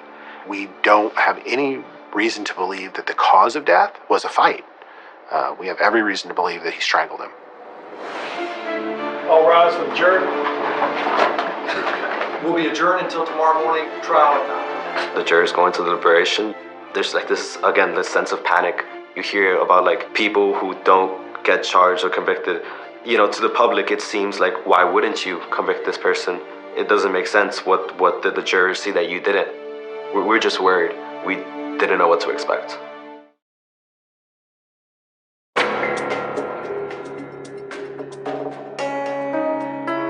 They call you back into the courtroom to hear the final verdict, and your heart's racing, your stomach drops. It was just intense anxiety to hear what they were going to say.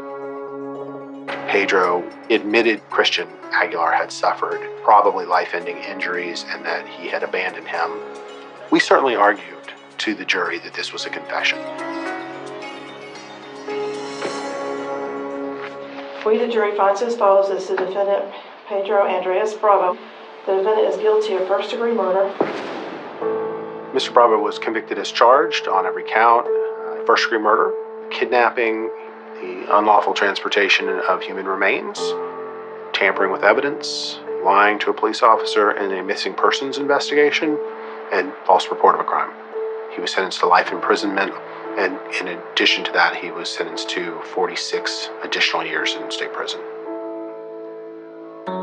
When they came with the verdict and they announced it, it was a relief that, justice was served. We cried. We didn't enjoy or celebrate nothing. Nobody won. I'm not taking my son back home. And, Pedro's family is also destroyed. Carlos and Claudia have more strength than anybody I've ever seen. I couldn't imagine being a parent having to go through what they did. The police, the investigators, the prosecutor, they were phenomenal. And those people are in my heart. And always I will be, grateful for their friendship, for their support. I know there is a lot of good people, and you cannot let one individual destroy all of us. Christian definitely set this kind of like path, and he carried himself in such a way that I kind of wanted to like also follow. I decided to go to the University of Florida. I felt like the only way to truly understand what he saw in the school was just to come here, and it's one of the best decisions I've ever made. I cannot be more blessed than being the father of Christian and Alexander. For me, both of them are the most precious gift given to me by God. My favorite thing about Christian is his smile, his heart. He won't give you a hug, give you a kiss without you asking. And I miss that. I tend to always remember those really happy moments where we're talking about the future and we're holding each other and we're eating a bunch of donuts. Very simple, just felt so exciting being with him. I try to think of how pure that love was and how rare that love is, and I think that's how I'm gonna carry him in my heart, because I know there's a lot of pain in the story and there's a lot of grief in the story, but love is what kept me going in all of that, and love is what keeps me going. Love is his legacy.